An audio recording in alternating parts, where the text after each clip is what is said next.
Talk Show. Recorded live. Welcome to the Thursday night's freedomfortargetedindividuals.org and targetedjustice.com podcast. And tonight we have yet another very distinctive guest as well as some community announcements. A couple of things. If you're new to the call, please stay on and we will get you some support, some helpful links and websites, and connect you with others. You can also visit our website, freedomfortargetedindividuals.org, and to learn information about the potential class action suit that's in process, you can go to targetedjustice.com. This is a solutions and educational and activism-based podcast, but the views and opinions of my guests and participants are not necessarily my own personal views and opinions. My goal is that everyone can obtain something out of tonight, especially a feeling of empowerment. If you have any suggestions for guests, questions, or in need of additional support, please don't hesitate to email me at tiangel2016@gmail. Again, that's tiangel2016@gmail.com. So it's a pretty exciting night tonight. So the first thing I'd like to do is introduce you to Midge. She is one of the originators of targetedjustice.com, and she's here to give some updates and some information. All right. Thank you, Ella. I just have, two things real quick. I just want to tell you all that the TI clinic that Dr. Rima LeBeau and Dr. Hildy are trying to pull together, which is a wonderful, wonderful idea.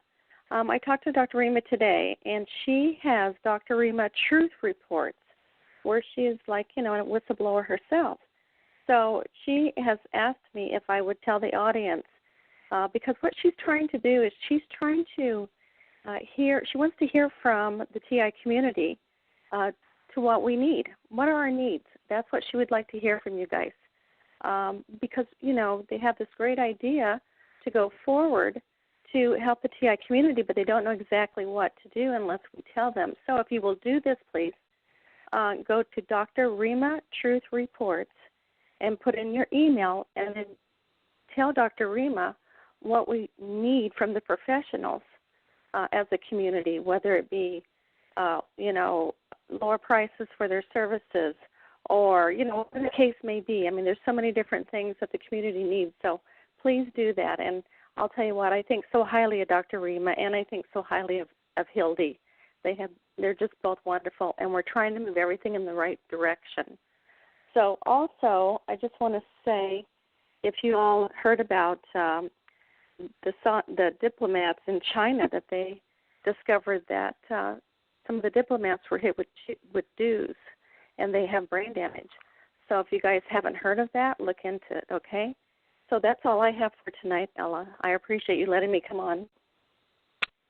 Well, I appreciate having you here. And, I have a nice article that I can read at some point. I might do it on another day. It's a very interesting article. And if I don't get the opportunity tonight, if you go online, you look at the independent paper, there is an article about what has occurred in China. And basically, they're reporting abnormal sounds like the diplomats heard in Cuba. So this is a really, really important thing to just give more validation and credibility to these type of microwave weapons that are in use. And it's just another good thing that's happening in the world. And it's horrible, of course. I don't want to say it's good, but it's good in the way that it supports us and validates our claims. So it's definitely something everyone should look into. And if I'm able to get out a newsletter this month, in the upcoming month, I will definitely include the links to that as well. And Midge, I want to say thank you for your involvement in putting together this health team for everybody, because I know you're the person that knows everybody and brought everybody together, and you were responsible for doing so much for the community and putting together so many groups of people together to try to move our movement forward. So thank you, Midge. Thank you, Ella. I appreciate that. I mean it.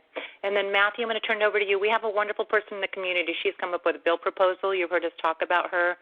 I've interviewed her as well, if you ever want to listen to her. Her name is Tomo Shibata, Dr. Tomo Shibata. She's also on, I interviewed her. You can look on the YouTube under Ella Free if you want to familiarize yourself with her. So Matthew has a little update on her as well. Go ahead. Thanks, Ella. This is Matthew Aaron, and I just want to say I'm a coordinator of FFTI along with Ella Free, and one of our board members is Dr. Tomo Shibata, and we would like to promote her GoFundMe campaign, and that is to help offset her costs of lobbying this bill proposal effort. If you go to the FFTI webpage, which is www.freedomfortargetedindividuals.org, and then you select or click Current Action and Events, a link to her GoFundMe page is there. You can also click on a PDF icon, and you can actually download the bill proposal, which has been converted to bill text language by the California Office of Legislative Counsel. And at this point, the bill proposal has no backing by a state senator or an assembly person, though it has been assigned a reference number for consideration this year. So the current effort is to lobby different representatives in California to support it, and also to contact nonprofit organizations that might also put their weight behind it. And this effort has been somewhat expensive. Tomo has done this completely, using her own money up until now. So she raised the idea of trying to raise some small funds to offset the costs, and we support that. She is one of the board members, as I said, of FFTI. And in this case, there is a donor who will match the first $1,000 of donations. I think the goal is set at $2,000. So basically, there is a donor who is already matching donations until that goal is reached of $2,000. And otherwise, I would also like to say that the whole mission of FFTI is to support activists, to facilitate activism and people who want to become their own leaders in a sense in the TI community, activism leaders. So if you have an initiative of your own and you'd like us to promote it, get in touch with us. And on the Current Action and Events tab, you'll see that we've promoted other initiatives. That's kind of the mission of our organization. We like to facilitate initiatives. We also engage in initiatives of our own. We're undertaking a communications initiative, which we hope to roll out before TI Day happens. So anyway, that's all I wanted to say. Thank you. Thank you, Matthew. Really appreciate it. Sorry, I didn't know my phone was unmuted. And the other thing I just found out, I just remembered, today exactly 2 years ago was the first Triumph Over Targeting podcast. So happy birthday to everybody that's here for 2 years. And I'm really proud and surprised I'm still here after 2 years doing this. So it was exactly 2 year ago. It was May 24, 2016. So here we are 2 years later. Yeah, we're doing all right. That's Thank amazing. you. Ella, can I just say one more thing, just real quick? I just want to really thank the volunteers who are helping. We have this big project that we're doing, and I have had so many wonderful people stepping up saying they'll help, because we can't do it without you. So I just really, really appreciate you all. Seriously, thank you. All right. So, again, Kieron is here. So he is the resident in the UK, and many of you might be aware of him from the Vice video, and it has had many, many views. It's considered one of the top documentaries. It was on Vice, and it was specifically for target individuals. He himself was on there, and it brought the subject matter to light, and maybe not necessarily in the most positive way, but I believe Kieron and everyone else did the best they could on a topic that hadn't reached the masses yet. So, but anyways, regardless, he's here. He's done a lot of work. He has great ideas. He's a very strong leader in this community, and I'm very happy to be speaking with him tonight. So thank you, Kieron. And I know it's like 2 in the morning there. What time do you have there? Hang on, I need to put my glasses on. Hang on. It is 2:17, yeah. 2:17. Okay, so he's up late for us to join us today. So I appreciate your time and your efforts, and you willing, agreeing to come on and do this interview. So to kind of introduce you to everybody here, so everyone can hear you and ask questions. So I guess maybe Since I didn't get a bio, maybe if you'd like to share everybody a little bit about your background. I really like to kind of give people an understanding of who you are, where you were raised, and what you were like before all this happened. Well, I suppose the most apt way to describe myself would be as a mind control target, yeah. I'm from the north of England. I grew up predominantly in the middle of England and now live in the south of England. But also spent some time in Africa as a child, which is where I was implanted with brain implants, yeah. ICT brain implants. Ella, could I just say something with regards to your introduction there? Sure. Concerning the Vice documentary. Because the Vice documentary was not the program the company made. They practically camped in my flat for 8 months. Were totally convinced of not only what I told them, what my friends told them as well, my counterparts told them. 24 hours before the documentary was due to be released, I received a call explaining to me that the documentary was going to be in our favor. They believed us. They wanted to help, not just us, but everybody concerned in this. The documentary was due to be released at 1 o'clock the following day, and it just didn't happen. My life is like this, you know. I've been on the precipice so many times. I just thought, well, here we go again, and left it. 3 days later, I was contacted, and they explained to me that, well, in their own words, nobody's ever stopped us putting out a documentary before, Kieron, but they have now. All I can tell you is we've got teams of solicitors on this, and we don't know what's going on. And this went on for 7 weeks until finally the documentary went out, and it was chopped up, literally chopped up, completely censored they were. So the documentary you're referring to was not the documentary that company made, and, you know, as a consequence, we all paid a price. However, I will add that I said to them that, whatever, run it. I'll take the flak, so will Shane, the other guy that appeared in it, because we need to broaden the debate. People need to know this. People need to, people need to be informed, and we need to fuel the debate. Ultimately, we're telling the truth, and we will win that debate. And the documentary went out. But it was heavily, heavily censored. And that is something that most people, I mean, I looked today, actually, for the first time in a while. It's approaching 1 million hits on YouTube alone.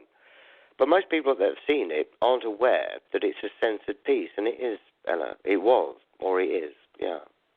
I believe that. Yeah, we do know how they can change a spin, and I've seen it with articles. I've seen it in other situations. I've seen something go very in our favor to completely being shelved. So it's unfortunate. It's just, I'm not sure why. There's so many other forces that get involved in these types of productions. So it's disappointing.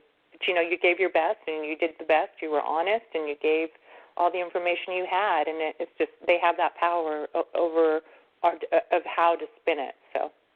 Yeah, but it's important that people realise that, I mean, I worked in the mainstream media here in Britain for 15 years, you know, predominantly independently. I owned my own company. I was a recruiter for television stations, magazines, radio stations, newspapers, blah-de-blah, so on, so on. And so I'm quite media savvy. I've got an understanding of things. I've also been interviewed by the national press here, back in 2011, a newspaper I'm sure most of you over there will have heard of as well, The Independent, yes, which is now not a newspaper, it's purely a website. But they too were censored after weeks of investigating my case, called me up and said, look, you know, a doctor has confirmed all the medical evidence you provided. We've concluded our investigation, and you're telling the truth, and the state is covering this up, but we've been censored. But the key point is here that they said to me, look, this is unprecedented as well. Whenever we're censored, we always get the name of the authority which is censoring us. We cannot get that information. This is unprecedented for us. We do not know who is censoring us. And for the record as well, Ella, that journalist I'm referring to now has disappeared. Wow. He hasn't been seen. Well, he's not been present on the internet since January 2016. I've made inquiries. Nobody at the newspaper he worked at knows where he is. I've contacted people in the media industry here that knew him and had no response either. So I don't know where he is. He told me when I met him that he'd been involved in investigating things historically and he'd had death threats and the like. But he knew, on meeting me, he said to me, look, I know I'm in the zone now. I know my life is in danger.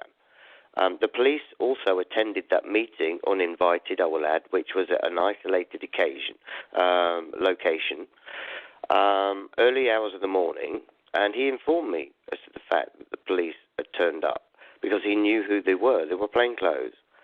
And things ran on from there. So it's not really accurate to say that we did our best or that Vice did their best.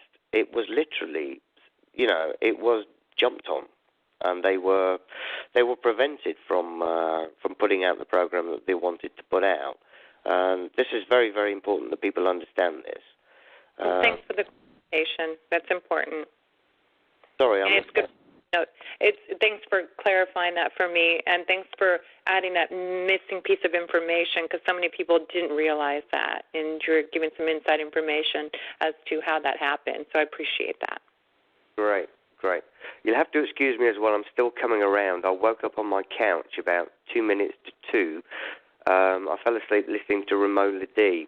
But thankfully, for some reason, I did come around. So likewise, I'm grateful to you guys for having me on. Okay. So I don't know, since the timelines, it seems like this goes way back for you. Did you want to go into a little bit about like your when you first realized that you were targeted, when you found this community, and this is going back a little bit, just to kind of give people a sense of what you were experiencing prior to you entering a community of people that were apparently going through similar symptoms and experiencing similar situations. Sure, yeah, I understand that. Well, like many TIs, I suppose, I was dealing with it for quite some time before I realized that a lot of other people would. But I think it's important to put things in perspective. I'm now 52 years old, and I had brain implants surgically inserted, when I was 9 years old. Now, after it had happened, I had, some very obvious physical effects. It was a problem. But I was a child, and I healed, I moved on, I put it behind me. But I can, state that I've been being microwaved since I was a teenager.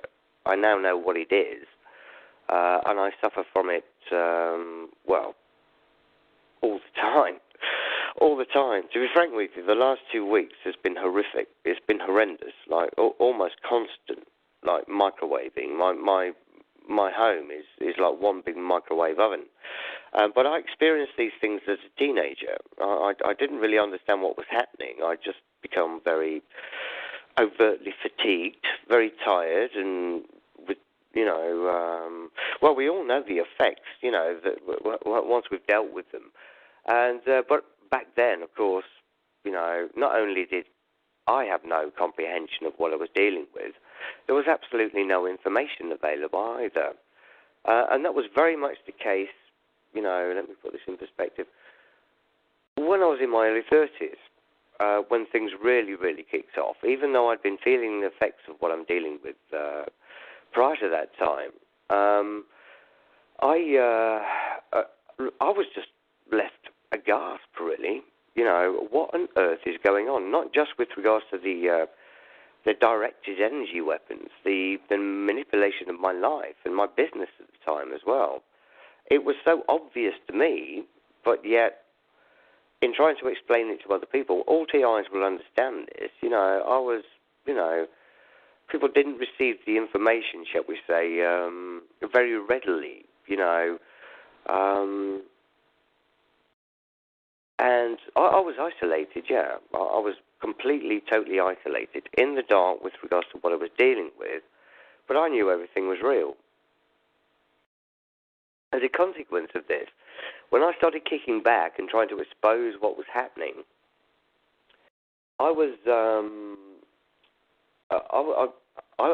apprehended, shall we say? Is probably I'm looking for a better word, but I was apprehended by the authorities and accused of doing something I hadn't done, which was trying to commit suicide in a public place by dousing myself in petrol and trying to set myself on fire. And I'm sat there and I'm saying, well, this is nonsense. Nothing even resembling that ever happened. And I was then told, well, this is the information we have. It's here in a document. You've got to come with us. So, I thought, well, I don't really have a lot of choice, so I went along with it. And I was incarcerated in a private mental institution in a place called Chelsea in London, if anyone's aware of that. The real estate in Chelsea is renowned for being very, very expensive. So was the hospital they put me in. This was, 17 years ago now? And it was £1,000 a night almost. So I'm sat here in something in a place which resembled, a five-star hotel, but I've got doctors in my face accusing me of all sorts that I hadn't done. And I'm sat here thinking, what is going on?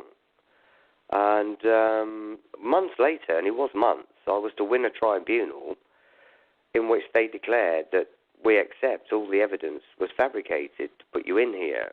We don't know how this could happen, why this has happened, but you're free to go, but we cannot help you beyond this point. Now, beyond this point, I stepped out thinking, right, they have absolutely crucified my life. They have wrecked my business. If this is going to be straightforward, I'm just going to have to sue them. But that's when things really kicked off, fella. That's when I was in the dark. That's when I suppose to sum it up, the staff in the hospital said to me prior to leaving, they said, look, because they actually all really were on my side ultimately. They said, look, we accept this now, that the evidence was fabricated and that you were stitched up, essentially, to be put in here. But we've got one question for you. I said, fire away. They said, why would all these people do all these awful, horrible things to you? And at the time I said to them, I've got no idea. I'm just telling you what's been happening. And I am oblivious, really, as to the reasonings behind it, apart from, what I've alluded to in the conversations we've had. And that was 2001. Now, if I could bring you forward to, it would be probably about 2013, 2014. Again, I'd been surrounded and circled by a load of perpetrators, and my doctor, who I'd developed quite a good relationship with, was obviously being pressured. So he called me up one afternoon, and he said, look, Kieron, if I arrange an appointment, would you go voluntarily to speak to a psychiatrist? And I said, yeah, doc, why not? And he was like, oh, fine then. But I knew what I was doing. And I went back to speak to these doctors, actually, and I ended up meeting with about 8 of them. But when I met with them, I ran the scenario past them that I just ran past you guys that happened in 2001 when they asked me that question, why would all this be happening?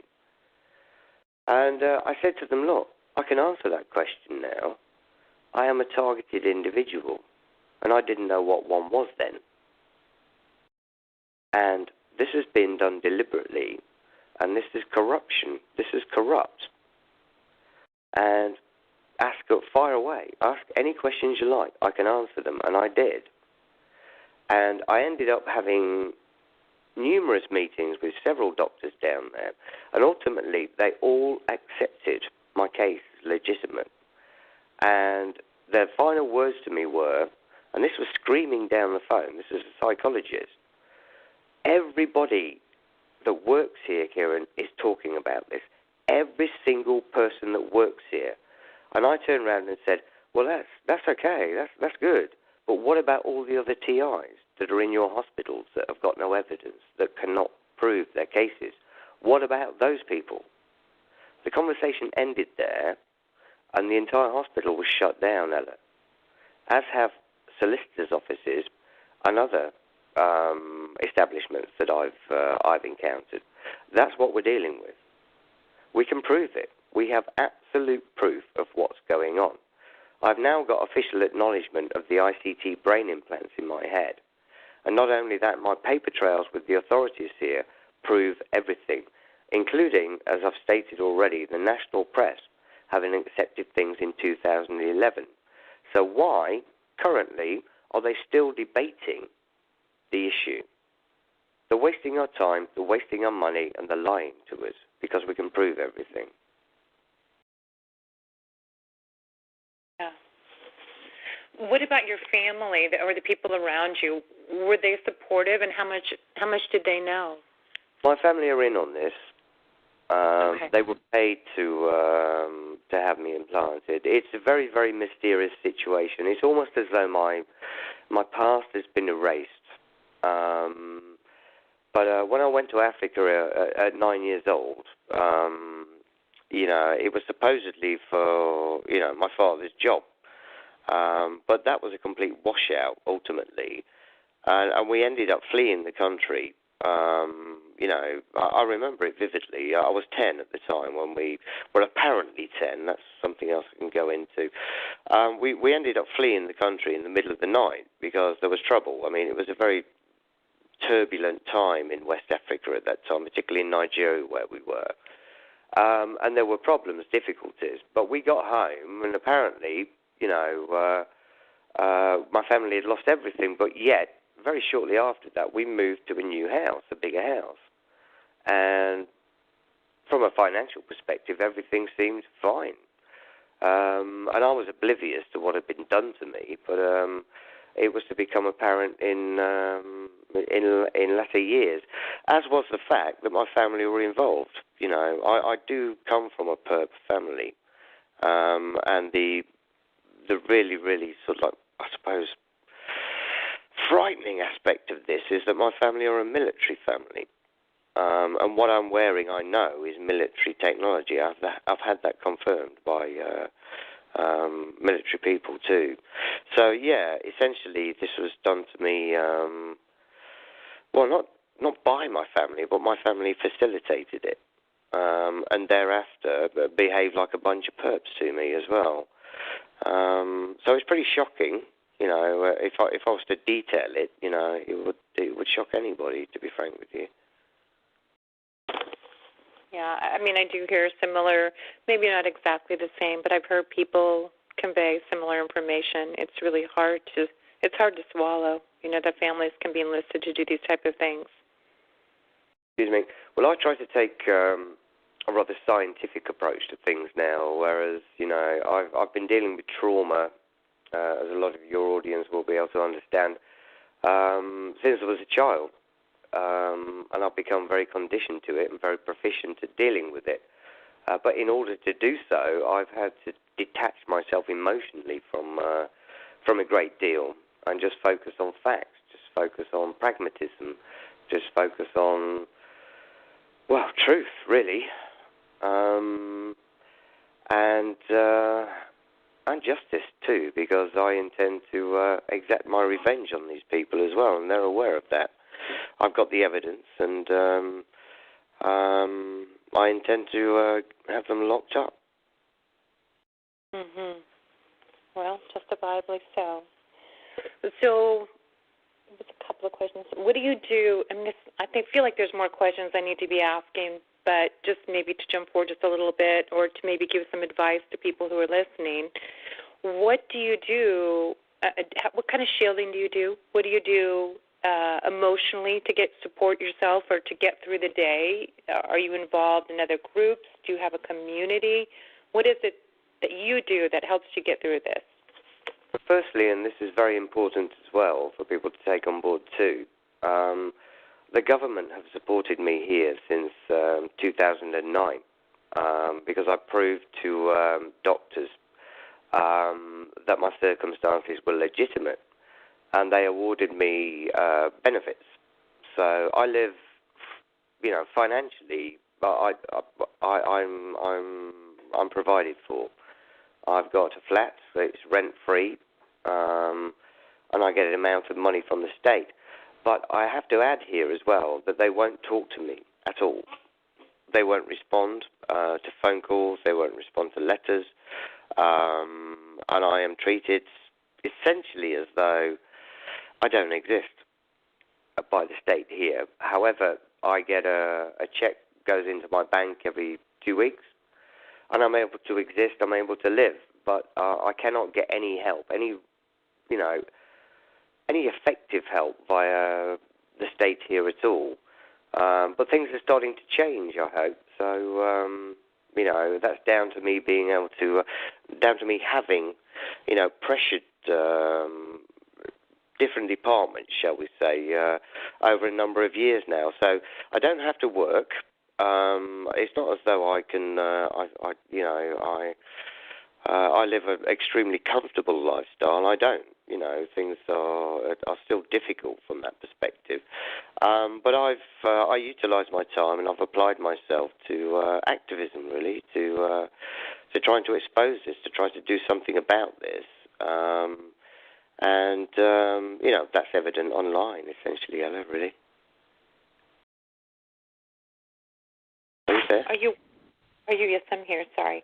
Are you working currently on any projects? Is there anything you have your hands in? It sounds like you definitely are involved with the community. You always seem to have, from speaking with you privately, that you have the community on your mind quite often. So I'm just curious what you're working on currently. Well, yes. If you want to check us out on YouTube, TI Television. We started a YouTube channel. I think it was about last September, roughly. I'm thinking now. Well, we've got something like 15 videos we've produced now, and our numbers are increasing. And what we're actually doing is we're very much along the lines that you're doing here. We're documenting TI testimonies. We're presenting evidence, and we're pressuring the authorities via this. Yeah. That's what needs to be done. We do need to put pressure on the authorities, and we also need to enlist the support of the non-TIs and the rest of the communities at large. I think it's really important. This is essentially our mission: is to communicate with non-TIs. TIs are aware of what's happening to them. They don't need persuading.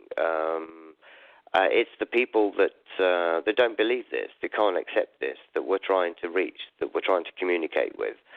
And, you can imagine, not imagine, that it's no small task, because people have been conditioned, for a couple of generations now, really to accept the status quo as they've been educated to believe it is, that our governments could and would not be responsible for this sort of thing. But we know that, the reality is very, very different. Very, very different. Our governments are very, very aware of this. Not only that, the fact is, the truth is, they're perpetrating this against us. This is a depopulation program. And it's not decreasing, it's increasing. And things are coming to a head on many fronts. The reason I agreed to speak to you today, Ella, is because you've got a very, very good reputation this side of the pond. I've refused to do interviews for well over a year now. And the TI community itself it's very, to put it mildly, disjointed. But really to describe it, in my own words, given how I've experienced it, is well, personally to me, it's been almost as bad as dealing with perpetrators, to be frank with you. It's been atrocious. So has the reaction to people generally read the Vice documentary. You know, it's like nobody's asking any questions. They're all just making assumptions, you know, conveying opinions. You know, looking at it as from a negative perspective instead of taking the positives. I mean, how long ago did it go out? I think it's about a year now. And there must be reams and reams and reams of information that's been created, re it. Other people making videos, you know, writing articles. Yet very few questions have been asked. Everybody's just chucking their opinions at things, and we're going round in a negative spiral. We're all like hamsters on a wheel, and we're not really getting anywhere at the moment because there's no cohesion. You know, a big reason for that is because of what's going on within the TI community.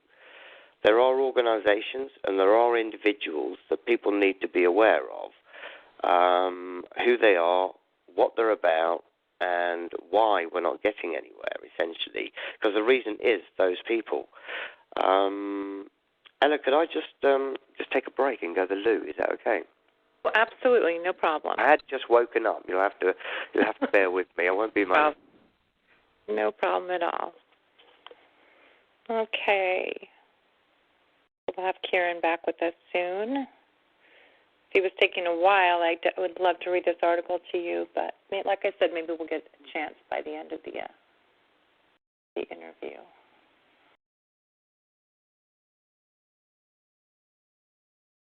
Maybe I'll unmute somebody and say hello. Matthew, you still there?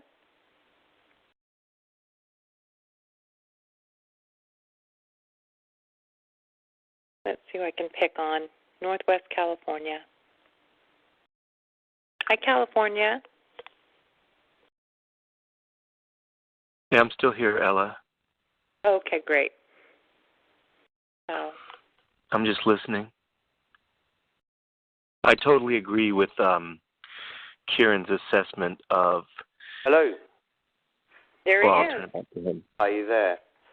Yes. Yeah, excuse me, sorry, I'm not in the best of ways at the moment at all. I've been microwaved, intensely for about 3 weeks. Oh, I'm so sorry. And I'm a mess. Matthew is my fellow coordinator for freedomfortargetindividuals.org, and he's on the line, and I just unmuted him for a second. He was going to say that he agrees with your assessment on, on which point, Matthew? Oh, that the community is disjointed and that's holding us back. I agree 100% with that. Very, very much so. Very much so. I mean, I used to run a business in the corporate sector, you know, and it was in the media as well. And you know, I'm shocked by very little. You know, these days, given what I've experienced, you know, as a TI, as most of us are. But I have been dumbfounded with the behavior of certain people in the so-called TI community since I actually made the decision to get involved. Because to be frank with you, I dealt with things on my own for many years. Even though I became aware that there was, you know, things were happening online, I focused myself. I focused personally on dealing with institutions because that was my job, you know, as a salesman, you know, as a corporate salesman. But as a targeted individual with the evidence, I thought, well, no, it's exfoliation as far as I'm concerned. It's layer cake. I'll just take off layer by layer until I get to the decision makers. And I did very, very well, you know, to blow my own trumpet to a degree.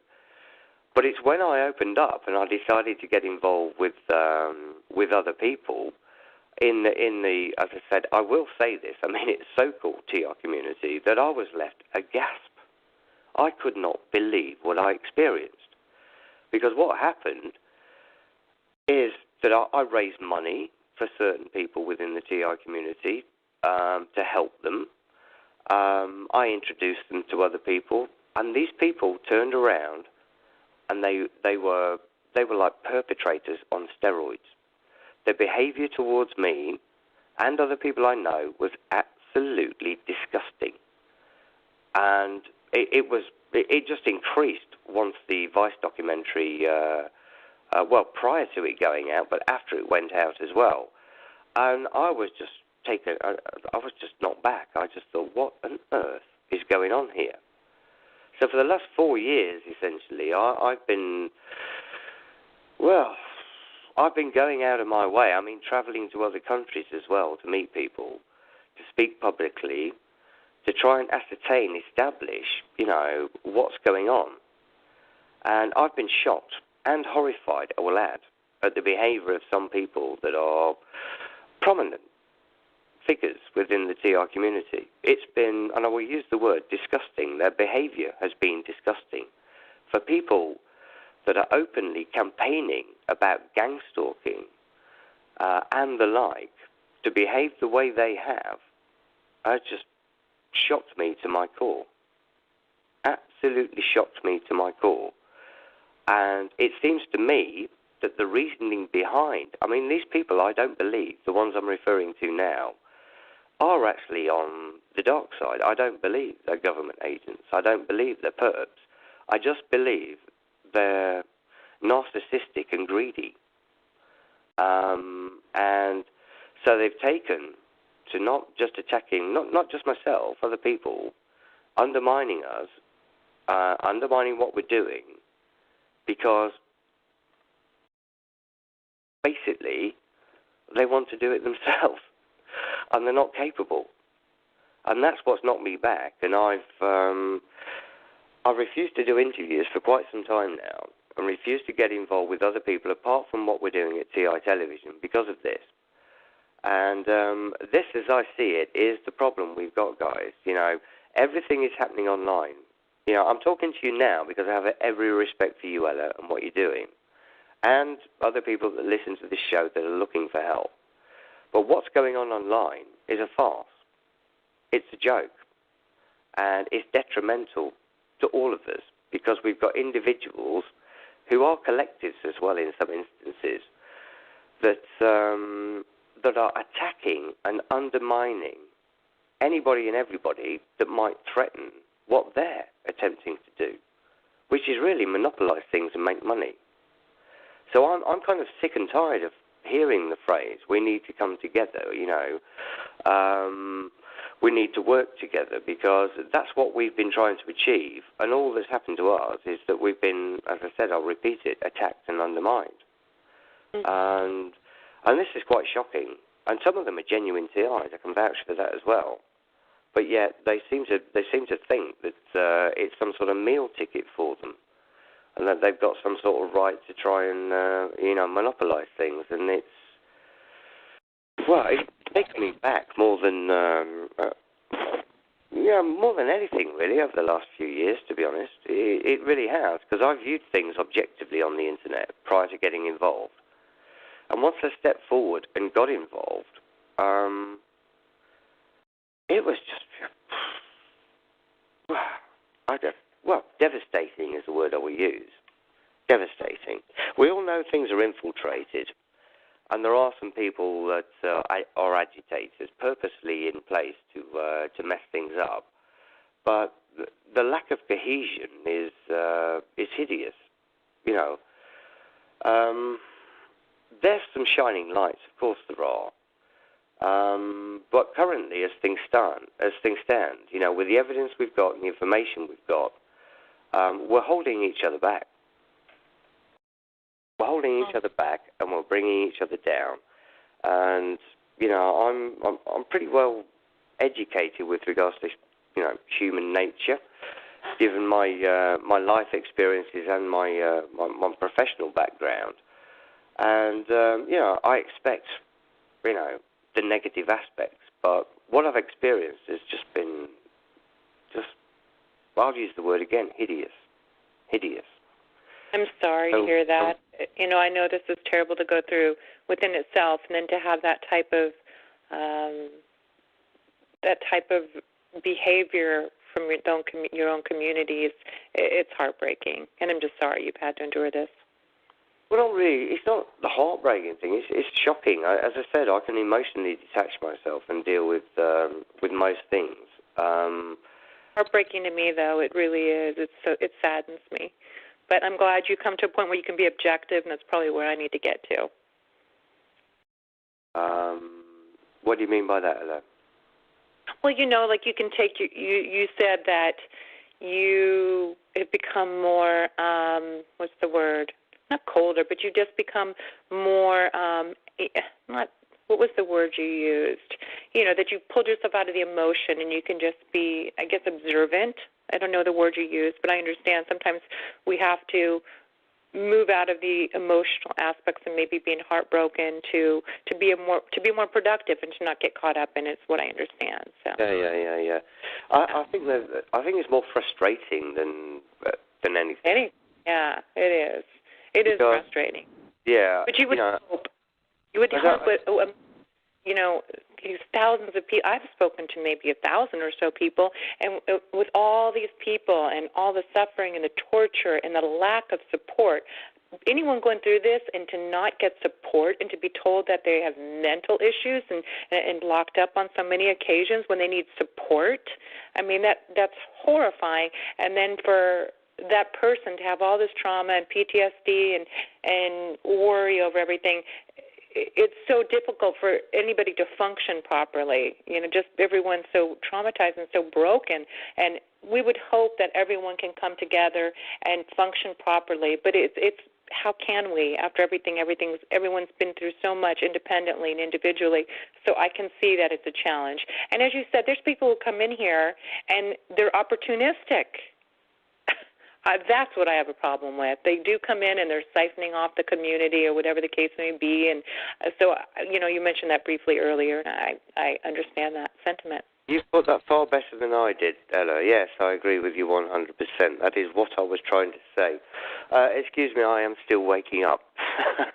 You're fine. You're great. I'm sure people are just happy to hear you. Yeah, that is, that is a major issue. I empathise and I sympathise with anybody that's a TI. It is a hell on earth, and it's being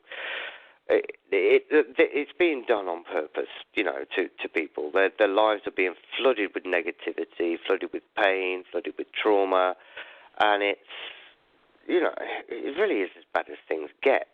But it is a matter of fact. Now, there are some amongst us that are in a position and capable of doing something about it.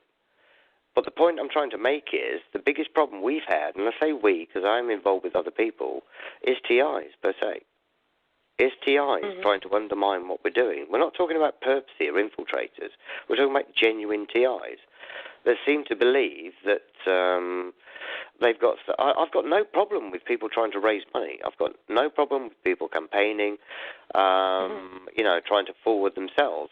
But I have a major issue with them attacking and undermining other people. Simply because we might be a threat to what they're doing. And that's what I've experienced. And it really was born out of the fact that initially when I got involved with the TI community, I assessed certain people, and which used to be my job, by the way, I will add, assessing people and their abilities. That's what I got paid for, and I got paid a lot of money for it. And I only got paid if I delivered, generally speaking. So I did become honed over the years. But I assessed these people, and I declined to get involved with them. Now, I've had to endure, such vicious campaigns that have been executed against me. This is from TIs. They've circulated information online that I'm a drug dealer. I'm this, I'm that, I'm other things. Not only that, other people I know. And these are people that are campaigning about gang stalking. Yet this is how they're operating online. And this is why I've not really gotten involved online for quite some time now. Because the experiences I've had have just been, well, how many words do I need to conjure, Ella, to explain it? It's just been, well, to be honest, pathetic. Yeah, that's a good word. People ridiculous people, attacking people that are trying to do something about what is, mass murder. We know that. This is happening. It is very real. And some of the people making it, as difficult as it is, making it nigh on impossible to do anything about this, are other TIs. We all know we're programmed this way. It's very difficult for TIs to get together, to group together, to organise. But, these people are organised. They are together. But yet they're attacking us in such, in such a ridiculous manner, because it's just like, the information is totally unfounded. And this is what's going on online. So, by and large, me and other people I know, we've stepped back and thought, forget it. We'll do our thing. And what's happened there? That's being attacked. That's being undermined. And even the TIs we're meeting and interviewing are telling us, we can't understand why you guys are being attacked to the degree that you are, why everybody's so against you. And we say, well, we're just doing our thing, essentially. But we've got potential. We know that. And these people want to be who and where we are, but they're not capable. Most of the people I encounter that I'm referring to now have never had a proper job in their lives. They've just become privy to some, secret information that they know is important, and they think it's a meal ticket for them. So they're trying to forward themselves at the expense of anybody and everybody, which is what happens to TIs via perps, and that's what's going on. Insofar as we're concerned, our side of the fence, in the UK, that is. But, we're one and the same. Come on. With modern communications, Americans are very much our cousins, shall we say. We're all in this together. Our government is in bed with your government. We are the Western Hemisphere, us and the other European nations, and several others. But yet, there's no cohesion. We're not pulling together, and we're not going to get anywhere until we do. And I am absolutely sick and tired of listening to people talking about unity, talking about coming together, and none of it happening because they're doing the exact opposite once they're not talking openly and publicly. It's almost like it's like the dog-eat-dog world of the corporate sector I used to work in. If there's some kind of threat to us, then we need to attack them, we need to undermine them. And so currently I am on the offensive as well, but, justifiably, totally justifiably. And yeah, I've had a bit of a whinge and a bit of a moan here, but, I mean what I've just said, and I can explain it, and explain it in some detail. I can name names, who's who and what's what. But I think really, ideally, we should move on and try and be a little bit more positive at this juncture if we can. I think so, too. We just have to, we have our interactions with certain people, and we know what they're about, and who knows, maybe things will be, you just never know. People do change their mind. People do come around once in a while, but when you have, you were in something that 1 million people saw, there's a good percentage of people that are going to attack, and unfortunately, sometimes it's the ones attacking that leave the most of the impression. So it's difficult to bounce back from that. Again, I think we should point out that anything online that's going to get that amount of attention is going to have a lot of paid shills. Pay it a lot of attention. A lot of the people commenting on that documentary. I know for a fact that governments employ warehouses full of people to as sort of what do we call them?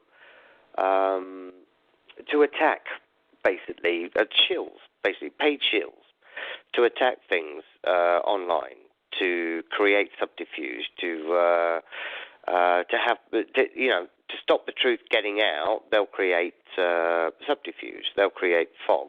They'll create questions. But yeah, to reiterate on what you just said, me and my friends, we've had to put up with 9 on 1 million people screaming nutter at you. You're insane, you're mad. And we're thinking, well, hang on a minute, if that's the case, why are we able to live, regular lives? And also, it's important, Ella, to point out that as I mentioned earlier, I've met with lots of psychiatrists and psychologists over here. They've all accepted there's nothing wrong with me. Absolutely nothing, and this is official. And I've also proven, I've won 2 tribunals, proven that they locked me up twice on fabricated evidence. And in one of those tribunals, I entitled my evidence as state-sponsored rape, torture and murder in the United Kingdom. Kieron Perrin against the British establishment, and I won that tribunal. Now, when you're somebody like me who's experienced this and who's done this and has had these triumphs in his life, to have to endure, people en masse on a daily basis still calling me insane, calling me mad, I'll use that word again, it's pathetic, Ella. TI movement is going to get nowhere until we move on from that factor. Regular people in life, they're not even trained to diagnose, somebody who's mentally ill and somebody who's not. Yet, we're still putting up with it. Thousands upon thousands of people online just throwing that one thing at us. And I tell you what, we're bored.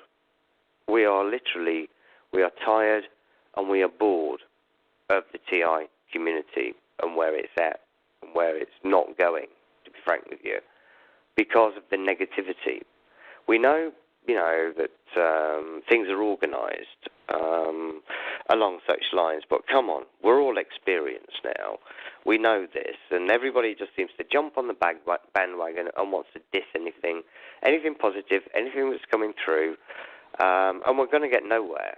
We're going to get nowhere until we adopt, and I will say this, I'll say historically, a more American positive approach. Because at the moment, we're just tearing each other to pieces, which is why we step back. We just stepped back and we thought, look, it's not that we don't want to fight the fight. It's just that, I'll use the word again, we're bored. It's just so repetitive. We're like hamsters on wheels, going round and round and round, answering the same questions over and over and over, and we're getting nowhere. And I need to state this now. We can not only prove my case categorically, we can prove the case of others categorically. And the only thing preventing us from doing so officially is the state engaging with us, because they're doing everything they can to avoid engaging with us. The state at play with me at the moment, and a handful of other people I know, is I seem to have absolute impunity with regards to what I say and do, because the last thing the state wants to do is deal with me. Yet when it comes down to the TI community, I'm just pilloried. Constantly pilloried. Largely because now of the Vice documentary, but if people sit and listen, they'll understand that the Vice documentary they watched was not the documentary that company made. It's important. This is very important, Ella. They've got an audience of millions, and that company was totally on side with us. They believed us, and they wanted to help us, and they got jumped on by outside forces. And the sooner people wake up to that, the better. And I'm somebody, and my friend Shane got pilloried in that documentary, and he wasn't that media savvy. They talked about his mother, they talked about him, and he had. He said, Kieron, I shouldn't have read it, but I couldn't help it. Have you seen what they're saying about me? I said, look, Shane, this was going to happen. We had to face this out. And that is a very, very strong and a very, very good man who wants to do something about this. But he's had thousands and thousands of people just throwing insults at him for a television program that wasn't even the program the company made. It was a stitch-up. That's where we're at. And we can turn this situation around. I won't say easily, but we can turn this situation around if people stop attacking us and stop being negative. We are being tortured, yes. It is horrific, yes. Some of us are even having our minds invaded as well as our bodies, yes. But this is a matter of fact. And a very, very, very amazing American has saved so many of us from going insane by educating us, a Dr. Robert Duncan. However, what's coming from the vast majority of people who are suffering from this is just masses and masses of negativity. And until we stop that, we're going to get nowhere. Until we stop attacking each other and undermining each other, we're just going to continue dying, essentially. And the media is going to continue burying it. And they're going to continue using the science of gradualism to write us all off to, as a historical fact. Just like the MK Ultra victims of the 1960s and the 1970s and the 1980s that are now dead. They're consigned to the realms of history, forgotten. Because, that happened then. It's not happening now. It's like your President Clinton stood up. I mean, when was it? 1999 or whatever, and apologized to everybody. I mean, come on, bullshit. He just covered it up. It's never stopped. It's on steroids now. It's an agenda. We have to confront these people, and we have to confront them as a unified force. And unless we stop infighting and undermining each other, we're going to get nowhere. And I could name names. I could say an awful lot now. But I don't think this is, the most appropriate time, Ella, because, you're not really aware of who I am. You don't know my background. You don't know what I'm about. You don't know whether to trust me or not. That's a fact. That's life. But we need to sort of communicate, more regularly, and we need to ascertain and establish who are the people that we can trust. Who are the people we can put our faith in? Mm-hmm. I hope everybody heard what you say about all the infighting, because that's a message that resonates so deeply with me and so many people listening. Matthew himself speaks this way constantly, and you just kind of validate what so many of us instinctively know. And I hope everyone's listening to what you're saying about that. That is what's going to happen if we're going to move forward even more. So I hope everyone's listening to Kieron carefully. Yeah, well, it's easier said than done as well. That's true. People are people. We all know that. Yeah, and things are going to be infiltrated. Yeah. People are going to be messed with, and anybody that steps to the fore is going to have to take flak.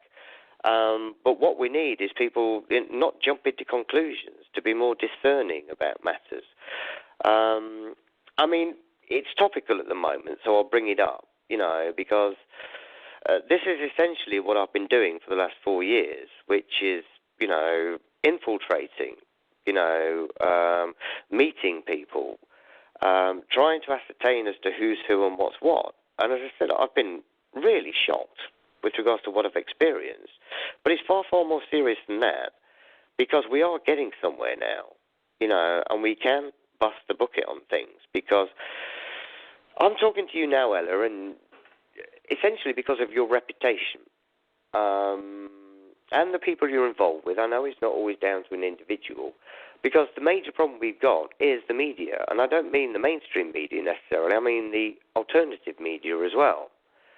And over here, after I'd been censored in the mainstream media, I have what's called a D notice on my head, which means the media aren't allowed to talk to me, essentially, for reasons of national security.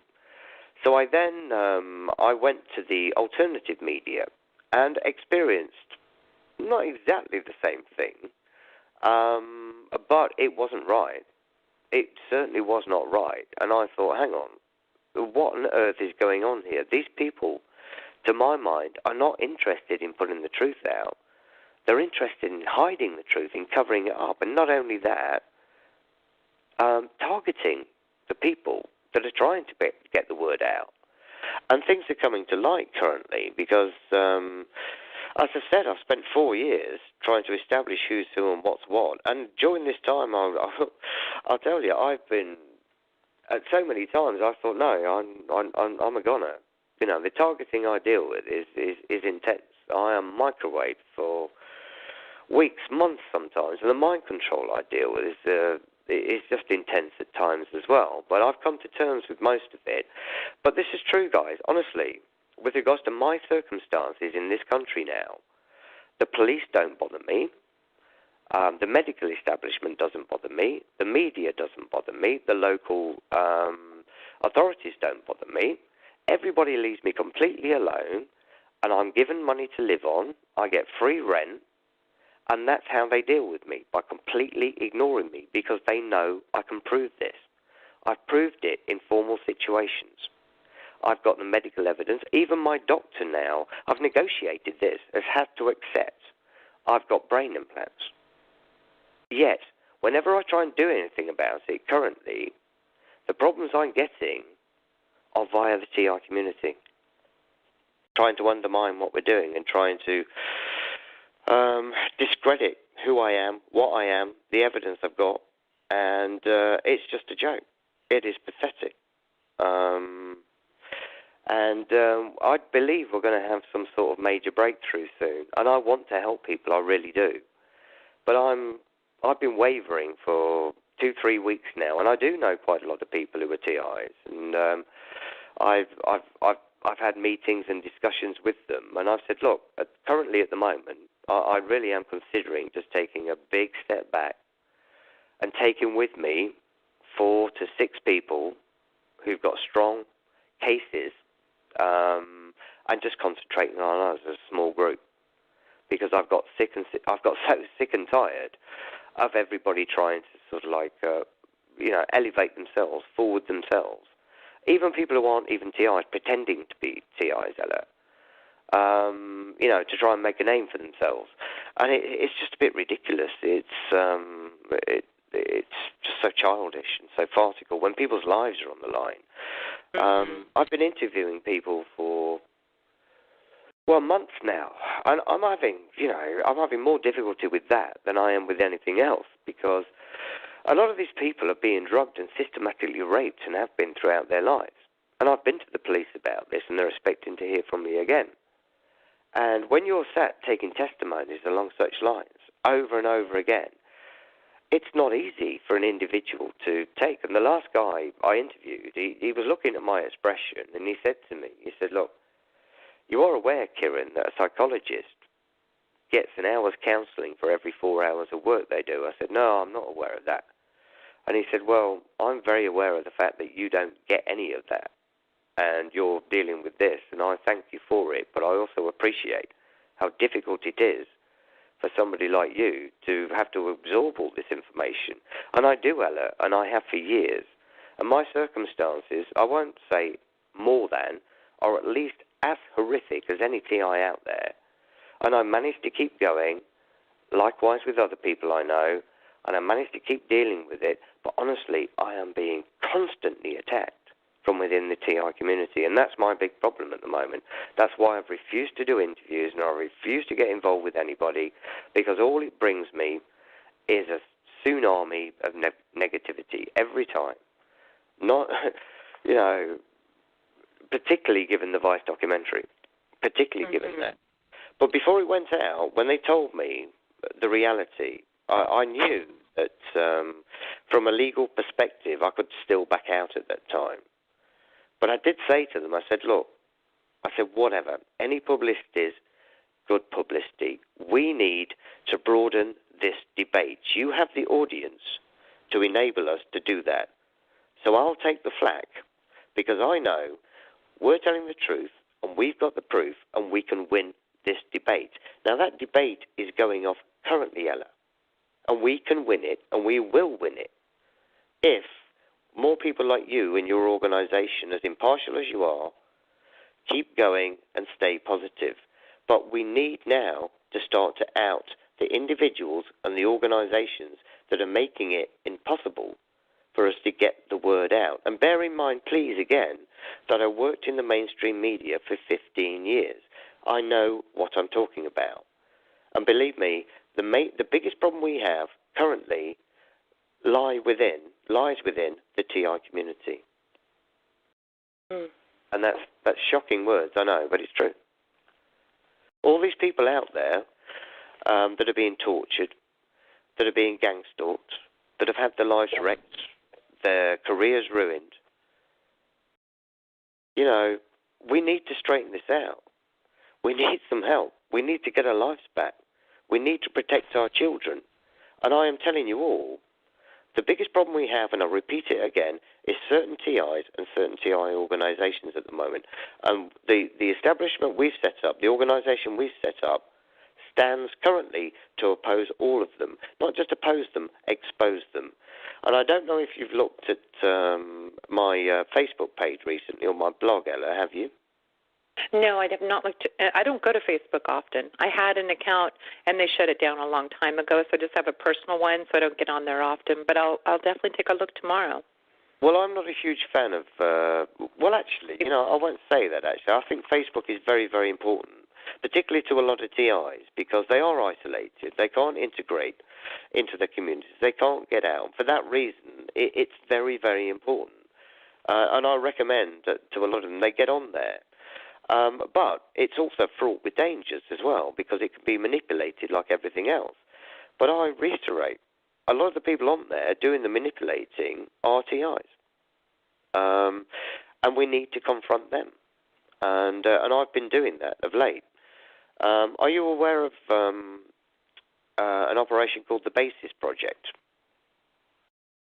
The what? No. Can you say it one more time, Mel? The Basis Project. No, I'm not familiar with that.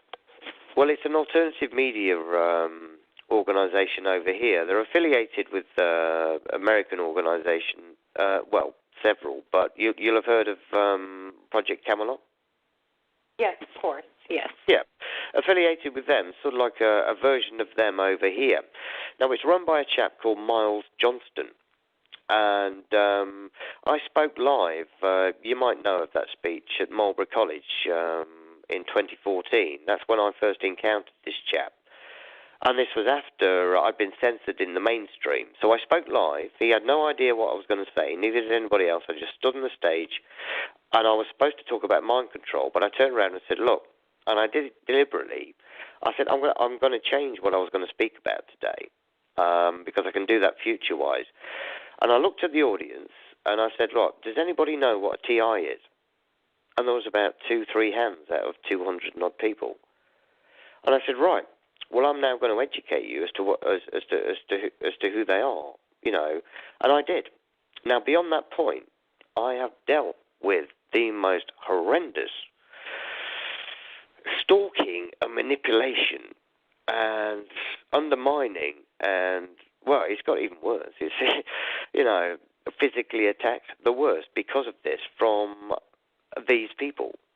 Now, currently, I alluded to my Facebook page and my blog because I've recently exposed this person as a child pornographer.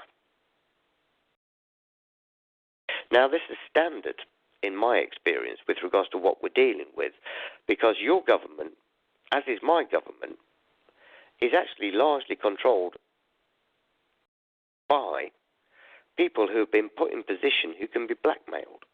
And the same is the case, largely, I'm discovering in the alternative media.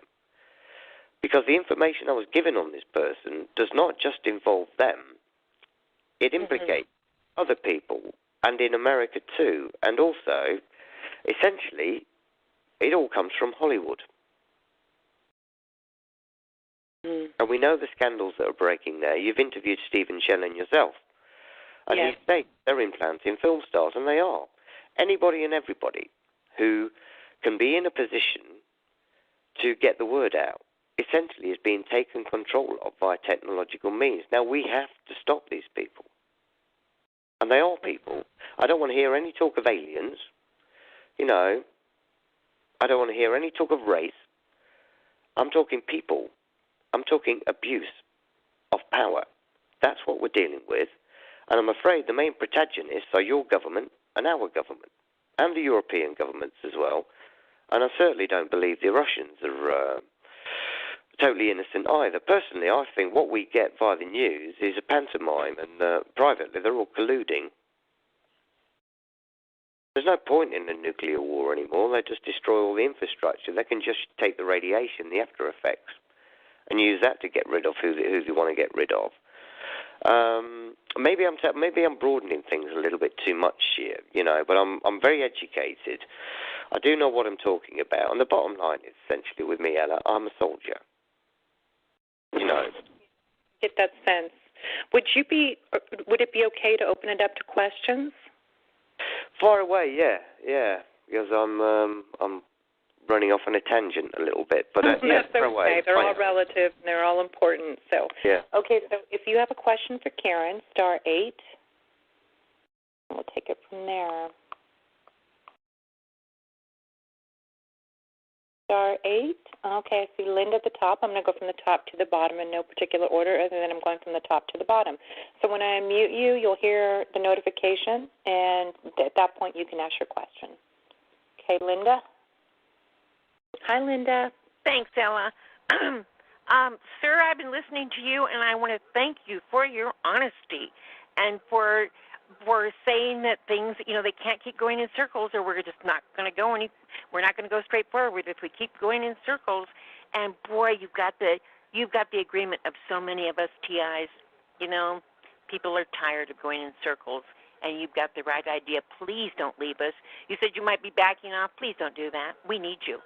We need somebody with your honesty and your directness and your willingness to jump in there and get it done. Well, thank you for saying that, but I'll emphasize as well, I'm not alone. I am in touch with other people, but we're rather like-minded these days. Some are still sitting on the fence, but as a collective, we've got the proof, and we just need the state to engage with us, and we're trying to negotiate that situation at the moment. Now, if we're successful, and I believe we will be, we need people behind us. Because that's what's going to hold us back, and that's what is holding us back.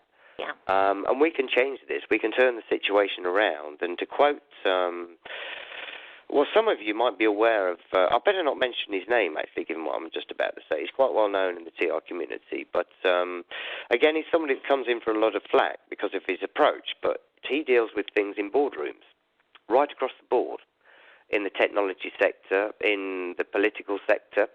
And he is completely convinced. He actually said to me a few days ago, look, Kieron, we cannot stop this. This is happening. But TIs can inherit the world. We can take over this situation, and we can start to use this technology for good, and we can stop the torture. I believe him. Yes. I do believe him. But first of all, we need to know who's who and what's what. We need to know who to trust. And I'm not asking for any because I don't take any currently. We need to know who to give our donations and our money to. Because I raised money historically for a TI organization, and they turned around and targeted me.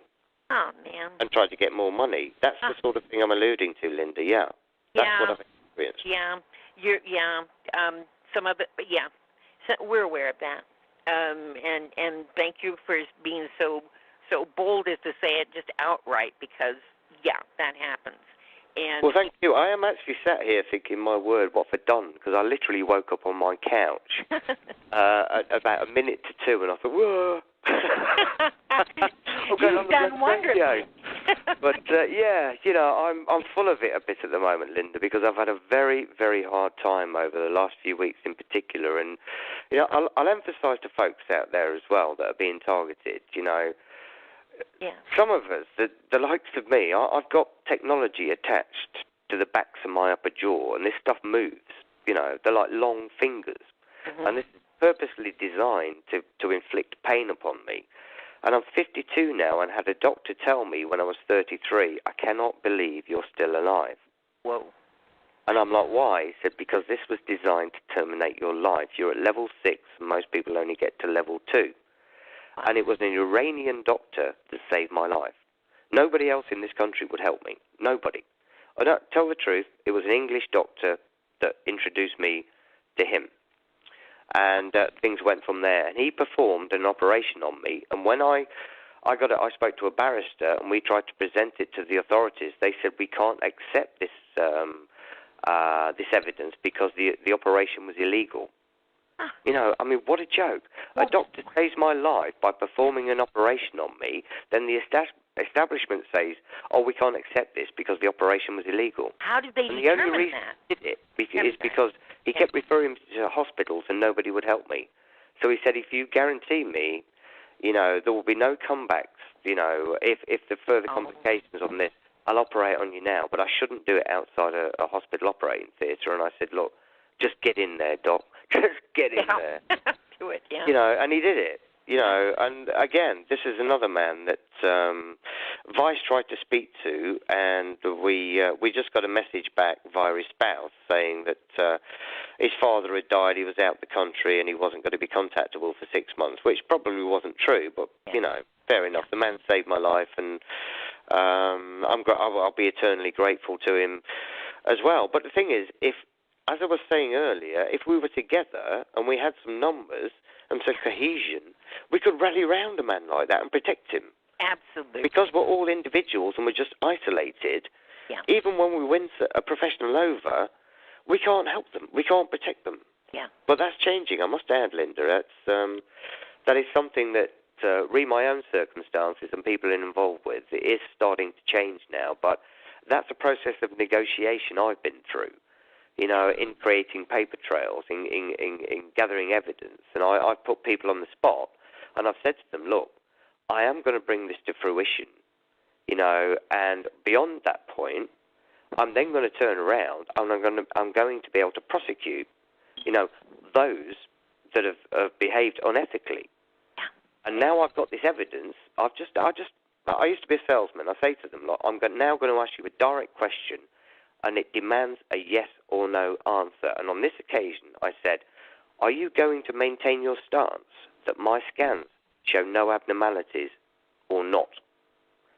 And I got an answer to the affirmative of that. I mean, the guy said to me, I cannot.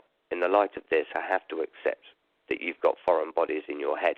I can't state what the technology is because the letter I've got does state its technology, but I now have to accept that these are foreign bodies. We are on the precipice here, Linda. We are nearly there. We just got to push this over the edge. Even the police here, the meetings I've had, they want to do something about this.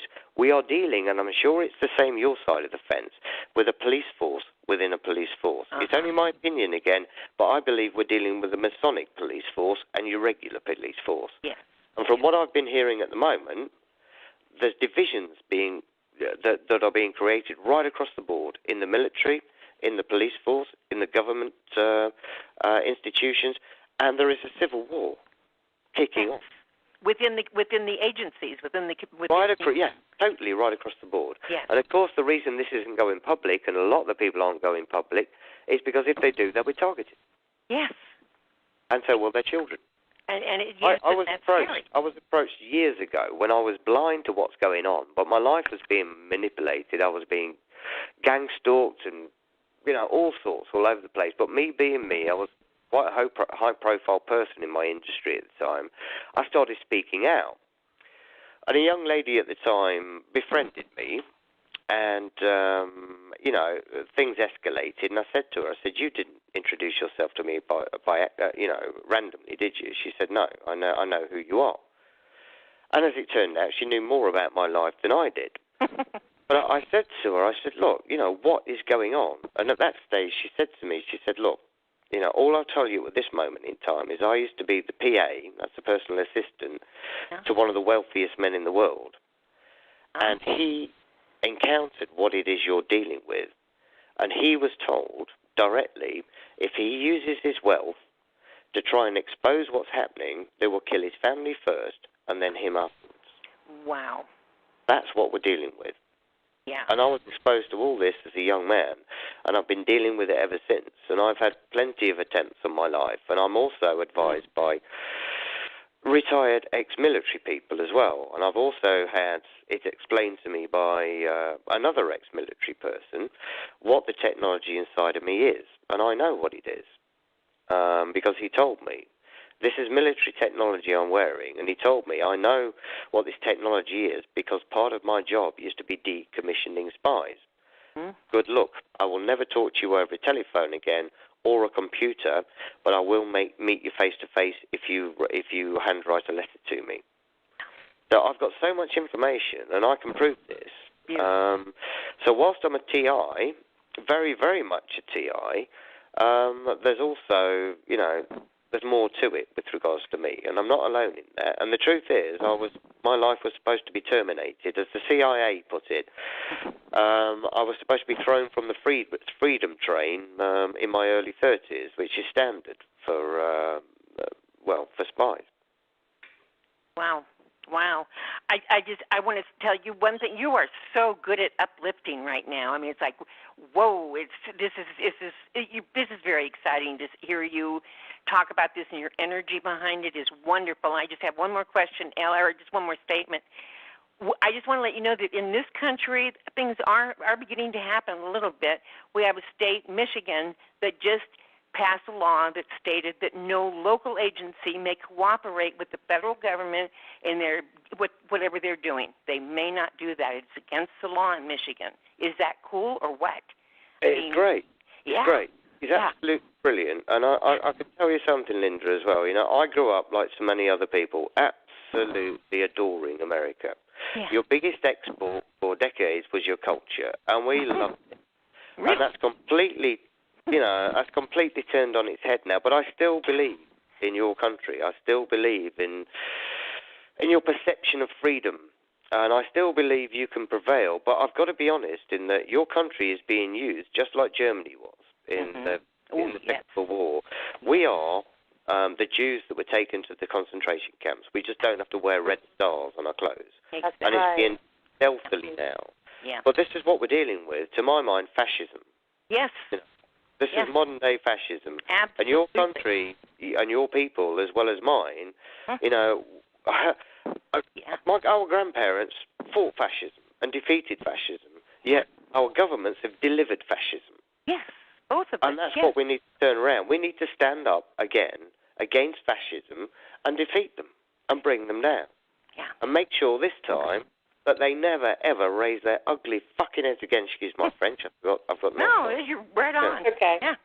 Yeah. Thank you. And that will take numbers, but we need to do it intellectually. There's no point in us thinking along the lines of violence because they want conflict. That's part of their agenda. Yeah.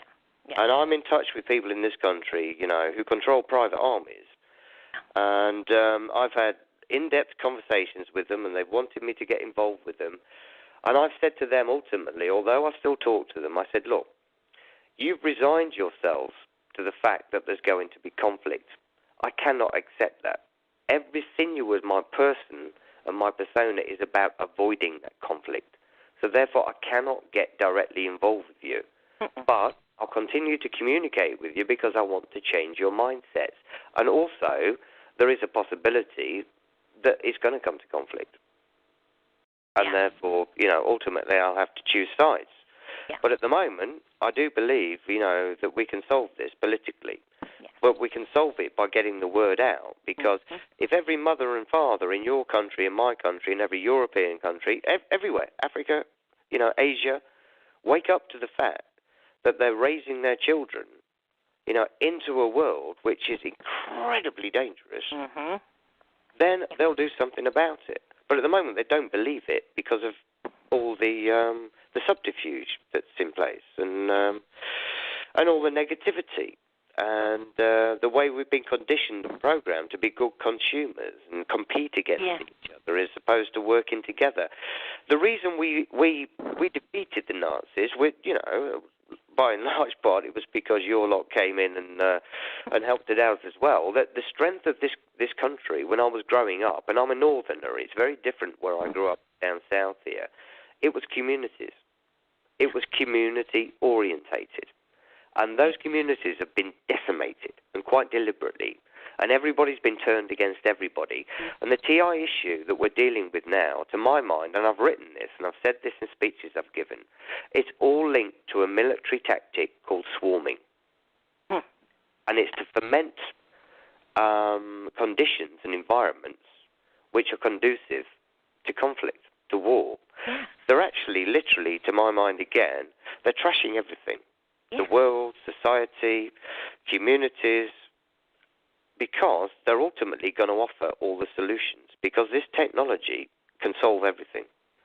A friend of mine, again, had a meeting with some senior transhumanists, and he laid the TI issue, before them. And the geezer turned around and said, this technology is going to solve all the problems of the human race. Therefore, I care not about the suffering of 200,000 people. Wow. Now, if I'd have been in that meeting, I'd have smacked him in the face. Yeah. And said, right, come on, let's implant your kids then. Yeah. Let's implant your wife. Yeah. And your nieces and your nephews. Yeah. It's illegal. What they're doing is illegal. It is. They had the Nuremberg trials after the Second World War. Above all else, the consent must be sought. And what they've done, right. They've just gone ahead and implanted people surreptitiously anyway. Yeah. Yeah. This is fascism. It is absolutely fascism, and it's dangerous, and it's growing in this country as we speak. And that scares me. Yeah. I know, but we need to take them out at the top and not fight on the streets. Yeah. They turn us against each other. They'll use any tool they can to turn us against each other. The major one they use is race, and that's an easy one. But I'm somebody that partially grew up in West Africa. We were the only white family for miles, so I got quite conditioned to sort of like being the minority. It was a bit like being Michael Jackson in reverse. But in England, I lived in a village where there was no coloured people whatsoever. And then it was overtly racist. It was almost cultish. The jokes the older men told the younger lads, they were all racially orientated. And this sounds archaic now, but it wasn't that long ago. And that's the way it was geared, and that was to create the divisions, because we've been a warring nation for generations. And so these things are precipitated by the way they treat us when we're growing up. But the world has changed, and personally, although it's been done for negative reasons, I think the key to this is they underestimate human beings. They underestimate our tolerance. I think they believe we would have broken by now. But we're more tolerant towards each other than they realise. And it's political solutions we seek, not destroying each other. It's not natural to most human beings to perpetrate violence. Very, very few human beings are actually violent. And we need to hold that dear, basically, and find solutions. We need to hold our leaders to account. In other words, we need the truth. We need the truth. We need to get the truth out, and if we get the truth out, then they will be forced to have to deal with it. But it's a finely balanced situation given the technology we're dealing with. But we need to act, and we need to act quite soon. Otherwise, well, we're done for, in all honesty. We are, because the transhumanists will prevail, but they're the insane ones, they're the mad ones, and we need to stop them in the tracks. And I'm talking people like Elon Musk as well, because he's just a salesman. The companies that he's fronting, the money for them came from the American taxpayers predominantly. It's just a rip-off.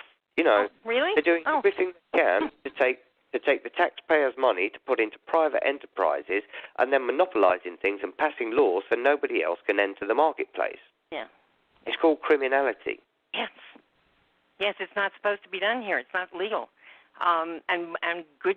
Thank you so much. You are so knowledgeable, and you are so just on the mark. And thank you so much. Just do not leave us, please. We need you. We really do. Well, if I'm wrong, let me know. But I am rather opinionated times, I'm waking up now as well, Linda. Yeah, thank you so much. Thank you. You're welcome. I've taken up enough of your time, but... Oops. Shut up. I didn't mean to cut you off. No, that's okay. Cut me off in the middle of my sentence. It's okay. I'm just... Like that? Just kidding. Thanks, Linda. Okay. Had to have a little fun there. Yeah, why not?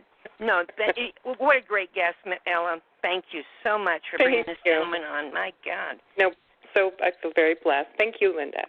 So, well, this is the deal. We have like 20 questions, and I'm sure he's going to be very tired if we, so let's see. So I've actually woken up now, to be honest with you, Ella. I was in quite a bad way earlier because I've been microwaved quite heavily recently, and when I woke up I was thinking, I shouldn't do this, but I feel fine at the moment. Honestly, it feels like about 4 o'clock in the afternoon. So Oh, wonderful. Okay, get your mind all going here. I'm going to go to Melinda Fee. I'm going to go ahead and unmute her. Hi, Melinda. Sometimes it takes a second. The other phone muted. Yeah. Yeah, hi, let me mute the computer. Kieron, hi, it's so nice to hear your voice and what you have to say. Let me ask you, are you the gentleman with the long ponytail? Have you ever had a long ponytail? Yeah, that's me. Aha, gotcha, babe. Anyway, my name's Melinda Fee. I've been an actress in Hollywood, TV and film for 35 years. I was the wife of David McCallum in his show called The Invisible Man. Wow. It was very big in England if you were there. Good. I've been targeted, I think, for 20 years. I became a knowing TI in 2013. I do have an idea, and yet, of course, I don't have an idea. We always want to know where it comes from. I think the problem I'm feeling is with the TI community, and I'll say this openly, is that there are very few TIs that I would want to know if we weren't TIs. In other words, people are who they are, and we are attracted to them or we're not. And being a TI, and we're attracted, and as a TI, we all have extra burdens on us. We are not truly free ourselves or to be ourselves. There's always a cloak we have to watch or be careful of, even on the phones, even in the lounge, which is a call you might enjoy. It's a later call after Ella's, but everybody gets much looser then. But still, it's hard I live in just over the hill from Hollywood in Beverly Hills, but it's hard in even Hollywood for people to get together. It's in the United States. It's such a huge country. They have meetings and big roll-ups, and let's go to Washington. Well, so many, including myself, cannot afford to fly to Washington.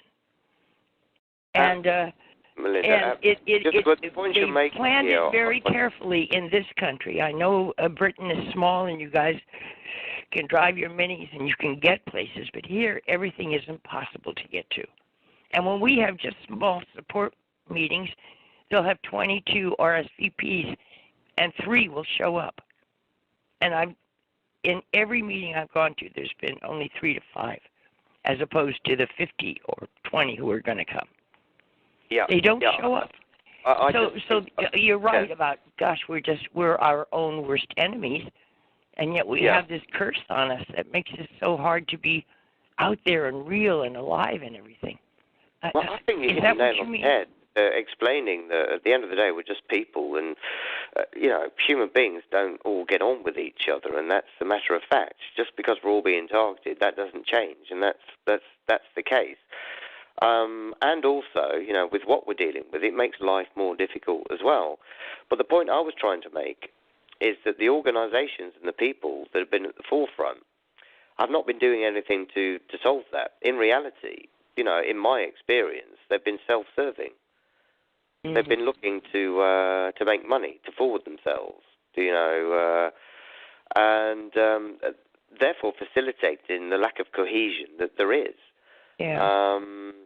I also think the program makes us a bit narcissistic because we have nobody to think about but ourselves. And do you know what I mean? We just go around in circles, isolated. And you're like, yeah, it's true, because you're worried and you're thinking about yourself and where somebody is and who they are, and if that you're in pain and me. It happens because you're in a tortured state. So it's understandable, but you're right. You do get self-concerned. That's the best word. Yeah, self-concerned. And some end up, you're right, Kieron, feeling entitled. I met a couple of those, and I've never had the feeling that I was entitled, and I always had to work for things. But there ends up this feeling of being entitled. I can hear it on the calls sometimes, and well, call me I think but I think it's quite a healthy thing to have to work for things and earn things. Agreed. Just absolutely in alignment with that. Yes. And I don't believe anything should be free, even if you have to pay $1. You'll respect it more. Even the wealthy kids I knew when I was younger, the smart parents still made them work. They didn't give them anything, or didn't give them a great deal. But the ones that were spoiled, grew up to be arseholes, to be frank. Sorry, my language again. But yeah, we're talking human nature here. But the point I was making, you read the lack of cohesion, is the lack of leadership, essentially, or the poor leadership that people have had. And believe me, I'm not somebody that particularly wants to lead. I'm very much quite a loner by nature. I don't necessarily need to be social. I'm quite happy with my small group of friends and anonymity. The last thing I ever wanted to be was in the public eye. I had the opportunities when I was young, and when I was younger, and I wasn't interested, for those reasons. Well, there's no choice now. But we are talking, people who are professing to be trying to help us that are doing the exact opposite, and this is coming to light. And there's, if you look into what I'm producing online now, and I'm not doing this just alone, we are sort of like shedding a light on things. We are uncovering things, and we are explaining. Look, the people that are purporting to help us here and help us get the word out are not. They're suppressing it. They're not helping us. Mm. And now we've been doing some digging and getting to grips with who these people are. I'll say it. In my experience, most of my perpetrators, most of the people that have that I'm referring to now, all the organisations, are either Masonic organisations or they're Masons. Same thing, aren't they? Masonic organizations and Masons. Yeah, but to my mind, I believe that what we're dealing with, this is a Masonic agenda. The Freemasons are the problem, the issue, and we need to sort the situation out. And it's happened before historically. A very famous book called Proofs of a Conspiracy, written by John Robinson, who was a senior Freemason. The book is all about warning people about this agenda. I said to Ella when we were talking recently, look, we're dealing with the same people that killed JFK. Mm-hmm. They're just going global. This agenda is being rolled out globally, and I'm afraid it's also the spoils of war. This is what the Nazis were planning. We prevailed in the war, and all they've done is they've taken the scientists and taken the technology and the ideas, and then they've adopted them themselves. I'll even go so far as to state that I believe the Second World War was just a ruse, a deception to bring this to mass, and that financiers financed both sides of the war. And something else I point out, which is very irrelevant to you guys out there in California as well, when we were dealing with the Blitzkrieg during the Second World War, and we were practically begging the Americans to come in and help us, one of the things that we conceded, or we ceded at the time, was control of the moving picture industry. Now that's a very poignant point to make, because that happened. And after the Second World War, Hollywood boomed. And Hollywood is controlled by the same financiers and the same people that are behind this agenda, because it's propaganda. Yeah, they call it the CIA's Hollywood extension. Yeah. And I didn't actually put it up tonight, but as an extension to what I'm doing at the moment of working on, I was going to put that song out, Burn Hollywood Burn, because, I love your country and I love your people, but I am sick to flipping death of what's coming out of Hollywood of late and what I'm learning, because they're just taking fact and turning it into fiction. And I know a lot more than I can say now, to be honest with you, as well. I'm not saying overall everybody, but the rest of the world is getting very, very, very fed up with being told what to think and how to behave and by by bodies that we don't feel we can trust anymore, we don't feel are doing us any good, that are undermining the basis of our societies, and if we're going to counter these people, it might sound a bit, what's the word I'm searching for? If we're gonna be able to do anything about this, we need to instill virtue in the next generation, virtuous qualities. We're dealing with Satanists, you know. And I know a lot about this. I won't go into a lot of detail now, but the way we're being educated and we're being brought up, our kids are playing into their hands because they've got their own rules. They've got their own set of rules, and that is really that they have a right to check licentiousness. But yet our kids are being brought up to behave in a licentious fashion. It's like jazz musicians and the like. They say, right, if you want a career, you've got to sell your soul. And the same is being applied across the board. And unless we re-educate and we do break through, we do get through to people, and they do accept what's going on, it's not going to get better. It's only going to get worse. And we're just going to have another major war. And this time it's going to be more catastrophic than any we've had before. And it won't even necessarily be fought with bullets and guns. It'll be fought with frequencies, as it is being doing at the moment. But as TIs, you know, the bottom line is we are literally being tortured and murdered. We know that, and we need to do something about it. And we've been trying for a very, very long time now. So we have to point the finger and ask the questions. Why have we got nowhere? So why the people at the forefront? You know, what have you done? Where's all the money gone? Because I know there's been thousands upon thousands of money donated, and it's gone nowhere. It's gone into people's pockets, and it still is. It still is going into people's pockets. And this is, you know, I don't believe the situation is wholly reversible, but I do believe we can take control of things politically. And, you know, I'm getting older now.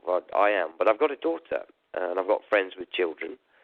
And it's them I'm preoccupied with. You know, it's the next generation. I just curse the fact that I was born of my generation, and this is happening. You know, but nonetheless, it is happening. So therefore, you know, we have to involve ourselves because we have to do something about it. But education is always the solution, and education doesn't happen overnight.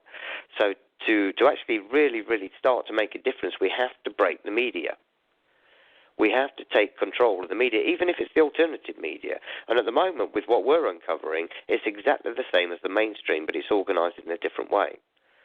Very, very bad people are controlling it, and they are perpetrators, and they are handlers, and they are latching on to anybody that services and taking control of them and trying to destroy them. And I could name a few ladies now that would back me up 100% on this, because we're trying to out the people currently that we know have been doing this.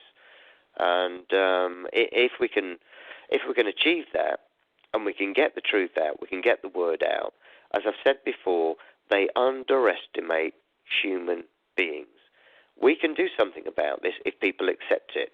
And one of the things we need to take on board is that Vice documentary was an attempt to get the word out.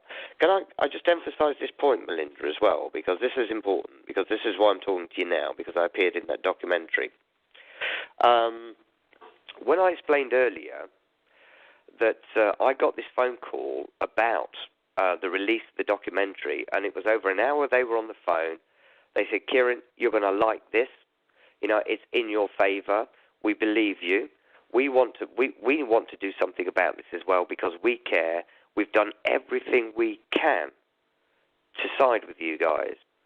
Now that was the Friday night, and it was going out on the Saturday at 1 o'clock. And they were also going to they were going to send a photographer around, a crew round to take photographs, and they were going to blast this out across their platforms, right across the board. And then they chose to put one small flyer out on Facebook 24 hours, well, less than 24 hours before the documentary was due to be released, and try and get it out as quick as possible before they could be stopped.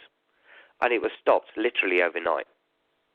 You know, but people need to understand, and I'm still, even though we've had to put up with what we've had to put up with, and my friend was pilloried, I'm still going to stand by Vice as an organization and tell people that they really did try to bust the bubble on this.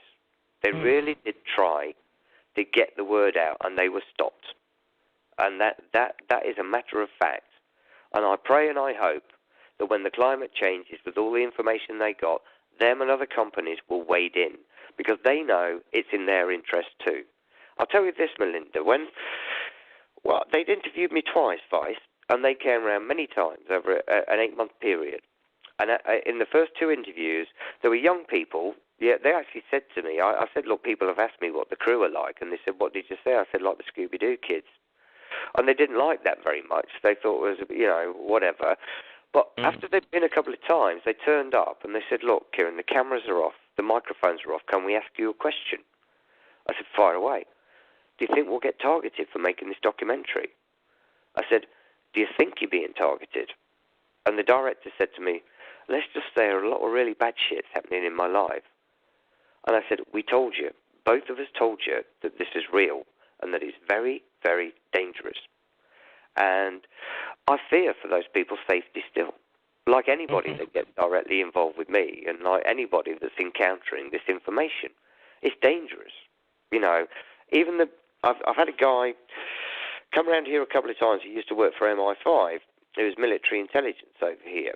And he was wanting to try and help. And he said to me, I went to the police myself at one point. I was talking to quite a senior officer, and I said to him, why won't you help TIs? Why won't you get involved? And he said the answer I got was, because if we even attempt to try and help them, we will become a target. To which my answer was, what's he doing in the police force then if he's going to give in to blackmail? We don't want pussies in police force. We want hard men who are going to stand up to fucking criminals, not kowtow. But this is the problem we got, and the problem is information. It's the media. If we can break things in the media, believe me, the vast majority of police officers and serving all service personnel would get together and do what they can to stop this. They would do what's right, but they can't because of the current climate. I think that's very true. Same in your country as my country. We're being controlled by a bunch of people who've been put in place because they're blackmailable. That's the problem. And the media industries know this. I mean, I worked on the inside. I could name all sorts of names that they've got information on. People that should be in prison. But they're not in prison because they're protected. Because they're part of this system, this agenda. And I don't know if you're aware, but not too long ago it came out that Edward Heath, our Prime Minister, that actually sold us into the European Union, persuaded us to go in. I mean, we were just told it was a common market. It was going to be good for our economy, and we were all going to sort of like have a higher standard of living.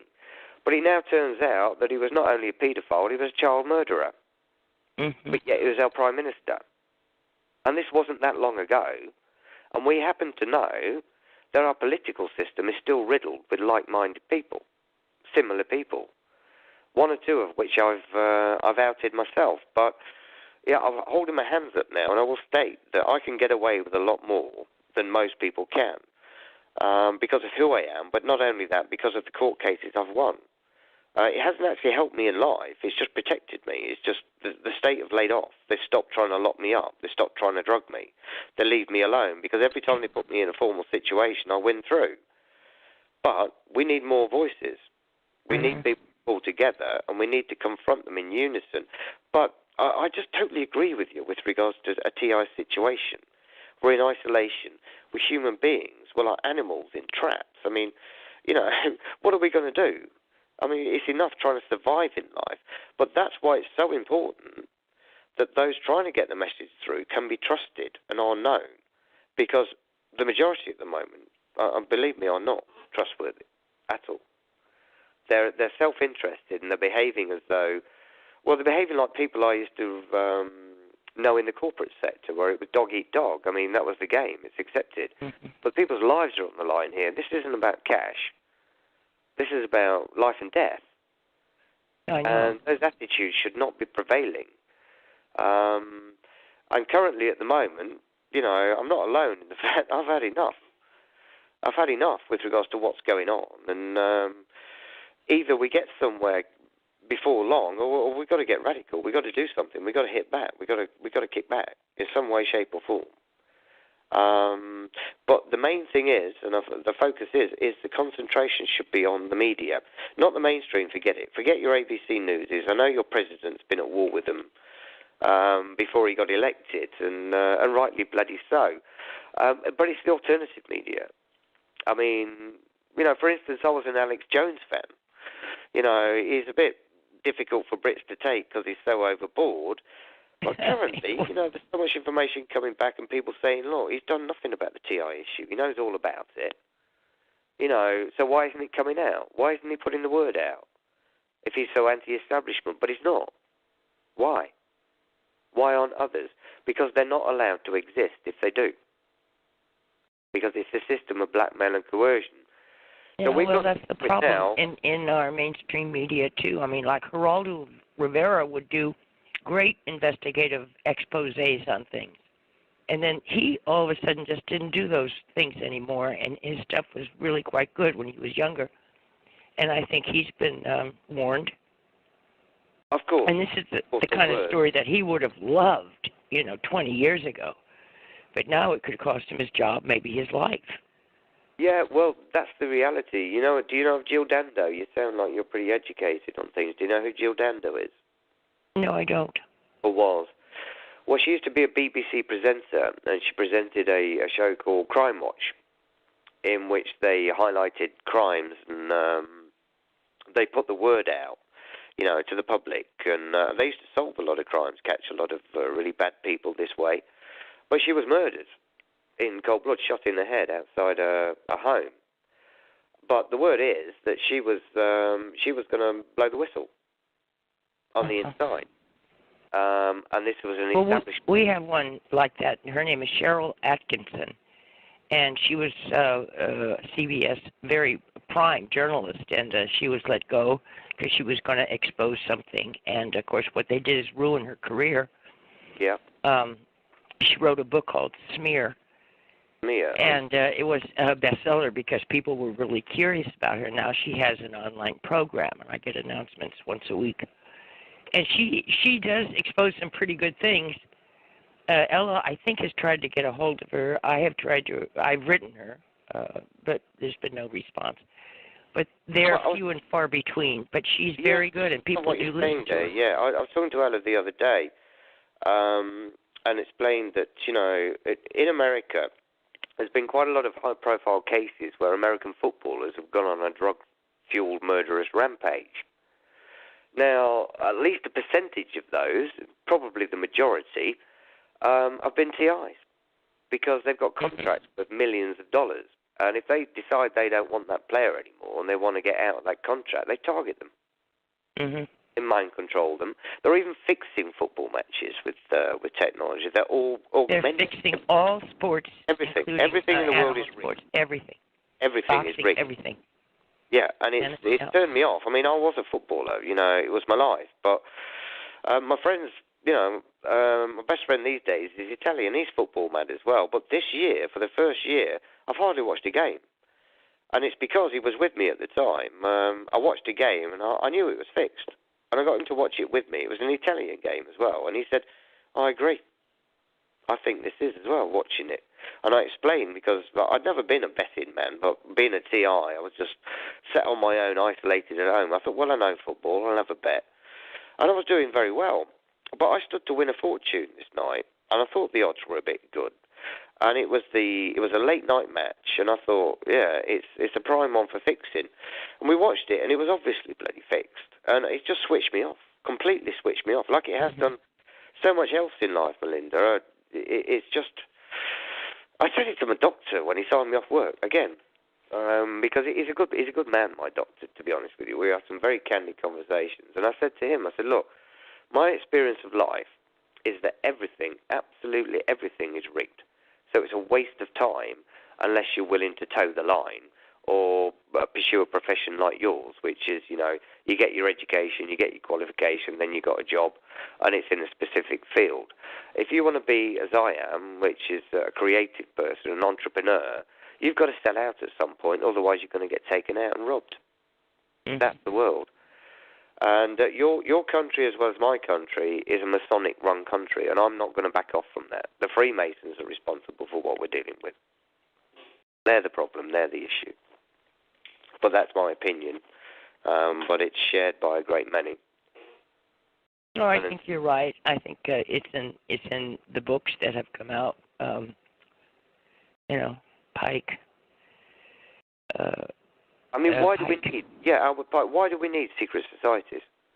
Why should we have secret societies that hide all the information, that hide the knowledge, that hide the truth, and that treat us as though, we're just there to basically make the money? We're like slaves to them, essentially.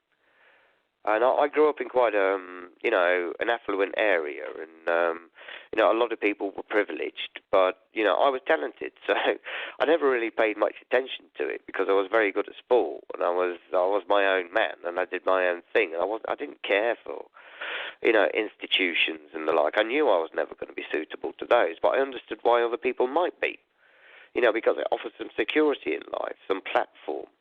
But no, it basically they've recruited these people. They hide behind privilege, basically. But what they do is they train them to be abusers, and they forward them in life if they abuse others. They don't forward you for no reason. They forward you because you do deeds. This is why it's a tiered system, and every level they descend through dispels the myth of the last. So everybody involved is being hoodwinked. And it's like joining a criminal gang. Once you're in, you can't just get out. This is why when they're initiating you, they put a noose around your neck and a dagger to your heart. They're telling you then, you ever go against us and you're dead. And this is gangster shit, Mm-hmm. It's just Very like, much. yeah, it's just like in Italy, the mafia run things. Everybody knows it, and in there it's quite visible because they know who they are. They're in the community and they're figureheads, and everybody just kind of. Well, I've been told when I talk to people about it, we just feel impotent. We know, but we can't do anything about it. It's pointless. We're dealing with the same thing, but it's not so visible. So if anything, they're more honourable in Italy because at least they're open and honest about it. But here they hide in the shadows. They don't show themselves. And they've got people placed in all walks of life. They've got solicitors, doctors, and if a TI engages the authorities and tries to do something about it, they end up dealing with, and usually if they've got one, their attorney is a Freemason. The judge is a Freemason. Members of the jury are Freemasons. The doctors are giving the evidence of Freemasons. The psychiatrists are Freemasons. It's one big stitch-up. It's just rigged. So as an individual, you're never going to get anywhere. And this is a problem with TIs and why they make it so difficult for us to group together, to have any cohesion and coercion. Because they know then we could confront them. Then we could do something about this. So they decimate that, and they keep us isolated, and they keep us separated, and they keep us divided, and they keep us at each other. So we're always only individuals. And as I've just explained, if an individual steps forward, they get surrounded, ring-fenced, and they get nowhere. There's some amazing people your side of the fence. I mean, do you know Richard Kane? Yes. Was he the one who had the implants removed? Yeah, he's an attorney, though. Has he actually had them removed now? And he accepted an offer, and he has a non-disclosure agreement, I think. He's not right. Well, fair play him. But what about his kids? Because his kids were implanted as well. Did he get them? Well, they got the implants out of the kids, too. Well, that is brilliant news. Brilliant. Well, he's done fantastically well. But I thought when I first encountered this guy and I listened to him talk, I thought, you are sharp, mister. You are sharp, you are smart, and you are hard. And I'm not surprised to hear that you've said that he's been successful there. But again, he's not in a position where he can help anybody else now, is he? No, that's the problem, isn't it, with civil suits rather as opposed to criminal. It is. Well, that's brilliant news. I didn't even know he'd had the implants out. I knew he went quiet on the internet, and that was probably part of the deal. And to be honest with you, Melinda, there's been times in my life I actually think I might have actually got some help myself. Doctors have actually motioned to help me, but when I go back, I get completely different doctors that deny the initial meetings I've had have ever taken place. But I think, I don't know, with regards to myself, I think it's more to do with, it's what I've actually got inside of me. I mean, I haven't just got, you know, a couple of small implants and stuff. I am literally wired up from my head to my feet. It's, Wow. from what I understand, it's the Medusa system, which was developed by Jose Delgado, who was Spanish, but he went to work for the American Navy. Have they ever stopped you walking on the street? Have they ever frozen your legs? Oh, God, yeah, yeah. Yeah, me too. So I'm wired, I guess, from head to toe also. They can completely control me. They can, you know, they can take over me, and I'm just like a spectator in my own body, really. They've even done this and given me demonstrations of it, you know, to prove that they can, and they do, and all the things, you know, that we've read about over the years. I didn't want to go down that route, to be honest, so I won't. No, I don't want to go down that route tonight at all. But yeah, well, if you ever need a corroborating, I can't say the word corroborating witness, I've got the same thing. They have frozen me, and they have opened my arms when I was holding things that dropped on my foot. Now I have complete degenerative arthritis of the foot. They've just destroyed my body in every way. I'm sorry, love. How old are you now? I'm 75. Oh, wow. Yeah, I don't really quite look it, but boy, this morning I sure felt it. Yeah. Well, it's not exactly, I'm sure, what you were looking forward to in your twilight. No, I'm waiting for my golden years. Tell me how long I have to wait. It's horrendous, love. It is just the worst. Yeah, it is. Imaginable to have your body invaded by technology. And you know, I've got friends who deal with it now 24/7. You know, they've got people in their heads winding them up about it. You know, it's so destructive. It's so negative. It's just as bad as things get. It's worse than satanic, to be honest with you. We often say on the phones, we can't believe this is happening in America. It's just unbelievable that it is so demonic and satanic. There are no words to describe I think that's why people who aren't involved in the general populace can't take it on board, because it is so unbelievable. You know, it's like what our own government is perpetrating this against its own citizens. You know, I sat there in a tribunal once and I said, look, you know, in this country we pay national insurance. I said, look, I've worked for all these years and paid national insurance so that if anything's wrong with me, I can go to the doctors and I can get health care.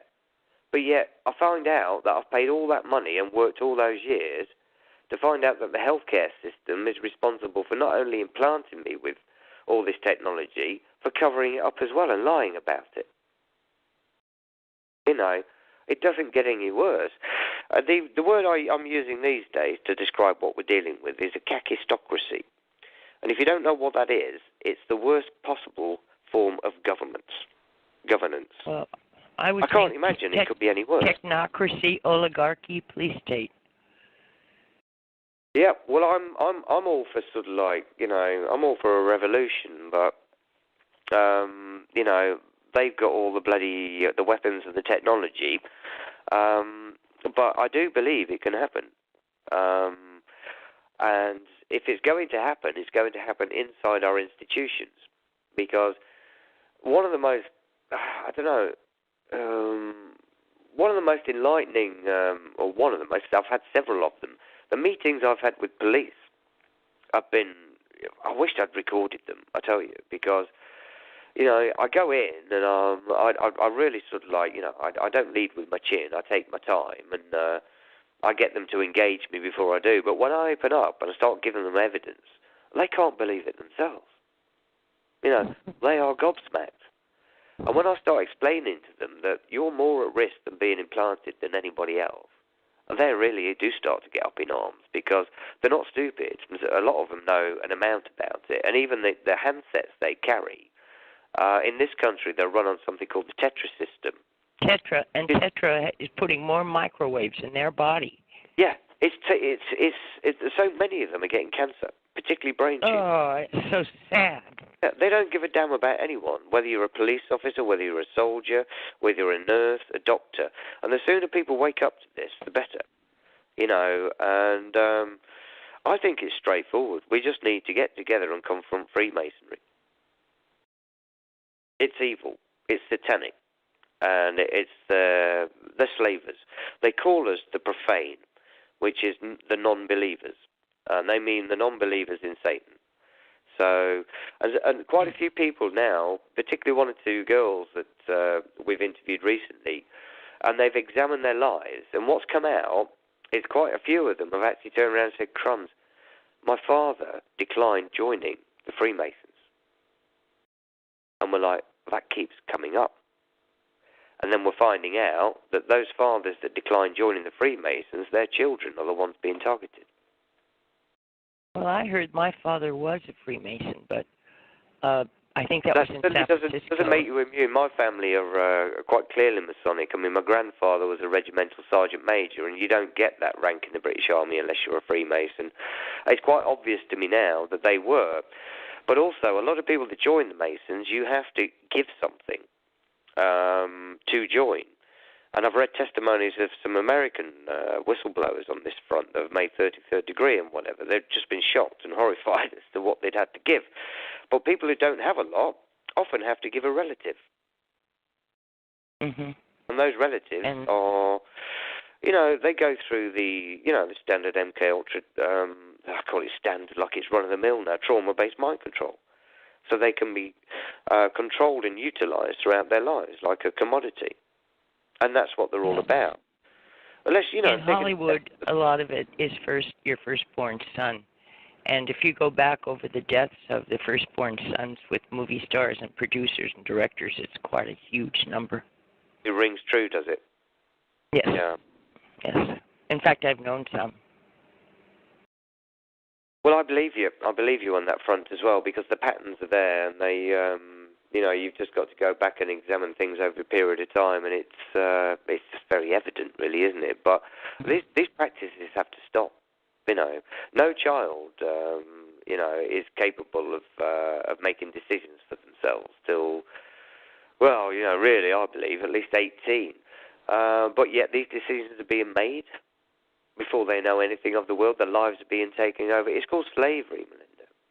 It's called slavery. It has to stop. It has to stop. And I hope and I pray that it does. I'm having to curtail myself a little bit now with regards to what I'm saying. Well, listen, Kieron, it was wonderful talking with you, and I wish us all the best of luck and fortitude and God's strength to find a source. I always say something else is going to be knocked wide open, and it will be an opportunity for us to rush right through. I've always felt that. Something else has to go first. I agree with you. But also, you know, I don't believe that, you know, yours or ours, police force and military are all bad at all. I don't think they're all in on this. I'm sure it's divided. I agree. And I think the answers lie in that. I really hope so. They're as confused, a lot of them, and as mind-controlled and as pooped up as we are. But, you know, I think the most confusing thing about America, actually, to be honest with you, is the amount of bloody guns you got there. But I do understand with what's going on. Well, you better maybe one day thank your blessings. Well. Yeah, but they're keeping those guns just because of what we're talking about. I know. You know, because of that instance, I stay out of that argument because I can fully understand it. I'm actually in the camp of William Cooper. He's a man that I thought was spot on.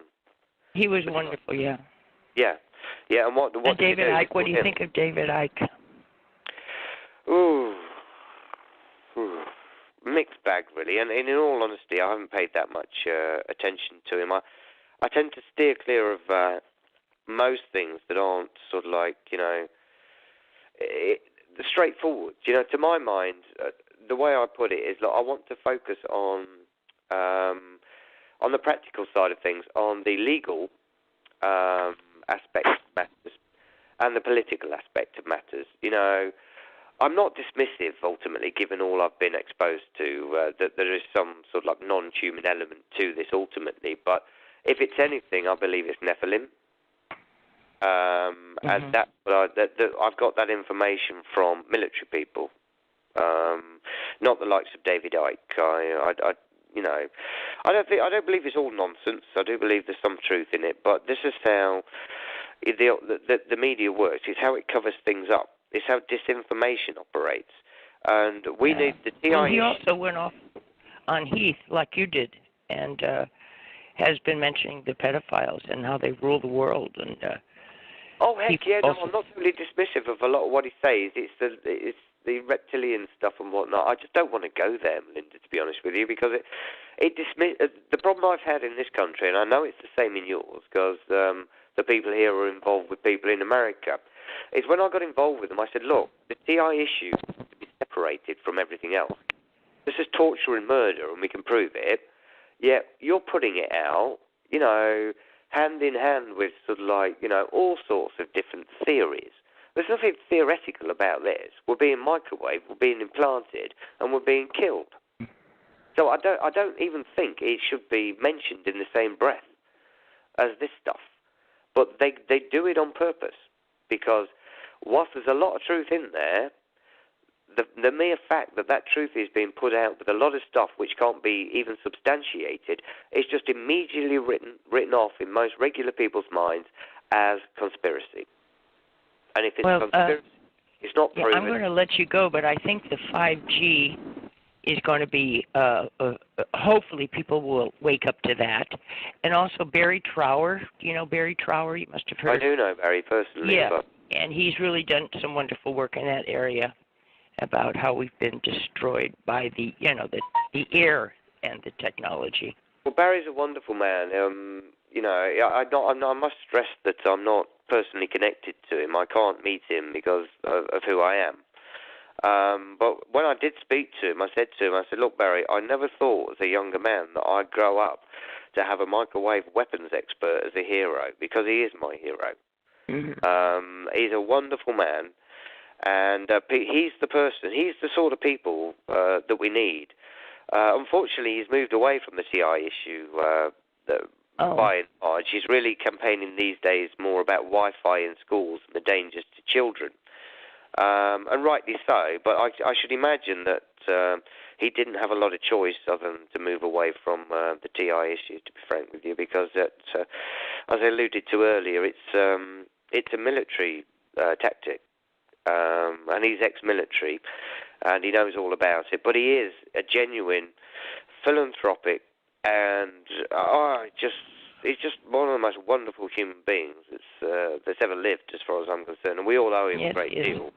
And if I wanted to not have this power, of course, but it has to be someone from the country. But I always wanted to nominate him for the Nobel Peace Prize, but it has to be someone over yonder.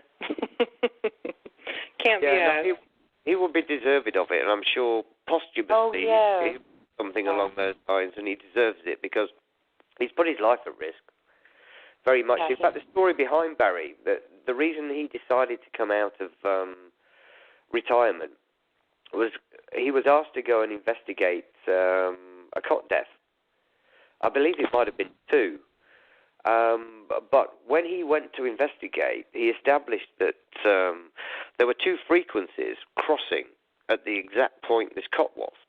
And I think it was to do with Gwen Towers. And he said at that point, I cannot stay silent any longer knowing what I know. They're killing children with this stuff. And so he stepped out of retirement and he started speaking publicly. And do you know the man won't take any money either? He won't take payment. I believe it. Yeah. He's changed policy in other countries, but in our country, they're just, fascist. I nearly said something else, but I won't. I won't go too overboard. Well, I think greed is pretty big in this country. Well, it's a corporate problem in truth, isn't it? And corporate entities are by nature greedy. They're all about profit and expanding. Even my local council is a corporation now, and when the paedophile scandal broke here with the Jimmy Savile scandal, we had Lord Patton, his name is. He used to be the governor of Hong Kong when we handed that over to the Chinese. He was then head at the BBC, and he came out to do a press conference, and the first thing he said was, the British Empire is a non-living entity. In other words, we can do what we freaking want, and you can't do anything about it. And that's the joke, because they're hiding behind laws that they've created. Well, that's the same here. That's how and why they're getting away with this. It's the same here. We are a corporate United States. Indeed. United States Incorporated. Reverse that situation. We can reverse that situation. And I must add, having said all I've said, and I'm loath to make this statement, I actually do believe as well that inside the Masons and the Illuminati per se, which is a schism of Freemasonry, it's all encompassing. That there's good and bad, and that the conflict is going off in-house as well. I object to secret societies, full stop. But, given this is the scenario we've got to remember that the founding fathers of America were Freemasons. Yeah. And they wrote the Constitution, and they abided by this Constitution, and it's been abused since. It's been perverted and turned around. And I believe it was happening beforehand, but I believe the assassination of JFK was the catalyst. That's when things changed. That's when they started subverting your country, and thereafter the rest of the world as well. So, given that the origins lie in Freemasonry, John Robertson, the book I mentioned earlier, was a senior Freemason, and he had been most of his life, but he was aware of this conspiracy that had been fermented inside Freemasonry. And it's like the police force over here. There's a lot of talk about, for some time, they changed their recruitment policies. I mean, they used to go for high IQs and certain qualities, but now they're going for more thug-type qualities, more Neanderthal types. More same basic. here. Same in America. Yeah, and that's creating more of an us and them situation. But again, I've still got to say there's opposition to it all. But personally, I just think we need to outlaw secret societies. If we're going to have governments, they should be free of influence of secret societies. Otherwise, basically, I know it's not very feasible these days because there's so flipping many of us and we won't be able to feed each other. But we should withdraw our labour. We should just, civil disobedience right across the board, saying, right, you want your bloody country to run, you run it. Because we're not voting for you, we're not paying taxes for you anymore, because all you're doing is abusing us. And if we can get the truth out and the message through, it can happen. We can turn this around. We can take the power off them at least, and then we can apply this technology to creating, a better world essentially, because we can. We can solve all the problems. We've got free energy. We can clean up the oceans, we can clean up the skies, but we're not. They're still polluting everything. These people, the word I use, and I believe they wholly are, is perverts. They pervert everything. And if we go against nature, things aren't going to go well. Things are not going to go well. Go with nature, we'll be fine. Go against nature, we're looking at catastrophe, and that's what these people are doing.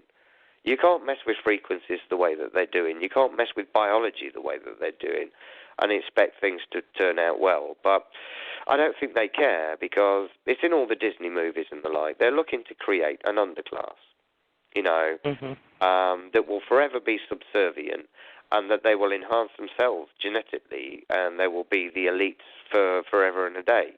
But I say no. We need to take them out before we get that far, essentially. Because it can't happen. It can't happen. It's perverse. It is. It's perverse. Well, Kieron and Melinda, at this point, actually, the interview's about to end because of the time, but I still have 20 questions. So I was thinking about how we could do this, and I don't want to put you on the spot, but how would you feel about coming back next Thursday at the same time? Yeah, I could do that, yeah. Good. Okay, because you're a great guest. As well. As I said, I woke up in a bit of a start tonight and thought, But I'm nursing a dying dog at the moment. He's had a stroke, and we're trying to see if he can bounce back, and I have to follow him everywhere. So I'm pretty dead on my feet, as well as being microwaved and everything else. But I've enjoyed it. Thank you very much for having me on. It's been an experience. Well, thank So you. can we again. find you on Facebook? Say that again. Yeah, we're not quite done. Yeah. You're not quite done. Yeah, what I wanted to ask you is I wanted you to give anything you want people to take a look at. Give your Facebook if you want people to be able to find you there. Share your. Oh wow, this is really controversial stuff at the moment, given what I've put out. But why not? Because we're trying to change things, and we're trying to. That's right.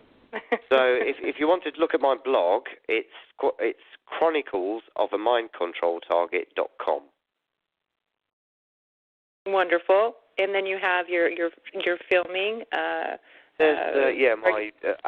YouTube channel. I've got my own YouTube channel, but I've not really worked on that for a while. But that's Kieron Lee Perrin, which is my name. But our main channel is TI Television, TI-Television. Okay, and like I said, I've never had so many questions a couple of times, but you're one of those people where everybody wants to speak with you, so I appreciate that you're willing to come back on. If you sleep through it, that's okay. We'll get through. I'll read the news or something like that, but I would be really happy if you could come back next week as well. I'll be more than willing. As I said, I'm very tentative now with regards to what organisations. Well, you'll understand that if you read my blog, particularly currently, and I'm quite comfortable with this. And we do need to communicate with an American audience as well, because TI Television is focusing on the situation in the UK, but that's purely because, there's lots of reasons, and they're obvious as to why we are, because it's our manner essentially, but. It doesn't mean that we don't want a global audience and we're not willing to entertain people from other countries, because this is a global issue, as everybody knows.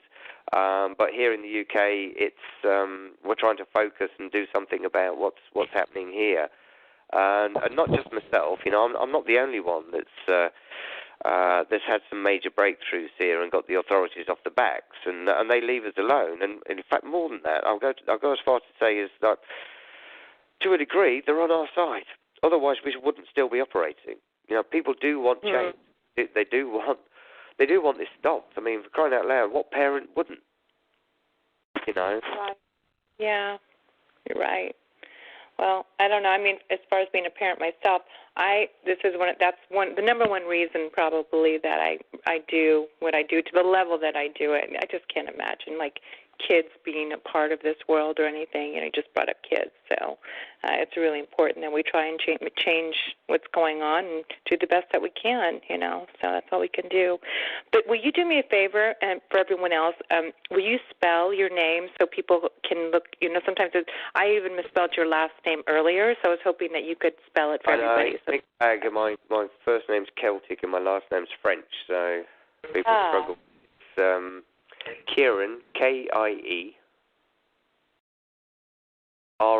that's Kieron, Kieron. My middle name is Lee, L-E-E, like General Lee, and Perrin, P-E-R-R-I-N, which is actually Perrin. I think I put an O in there.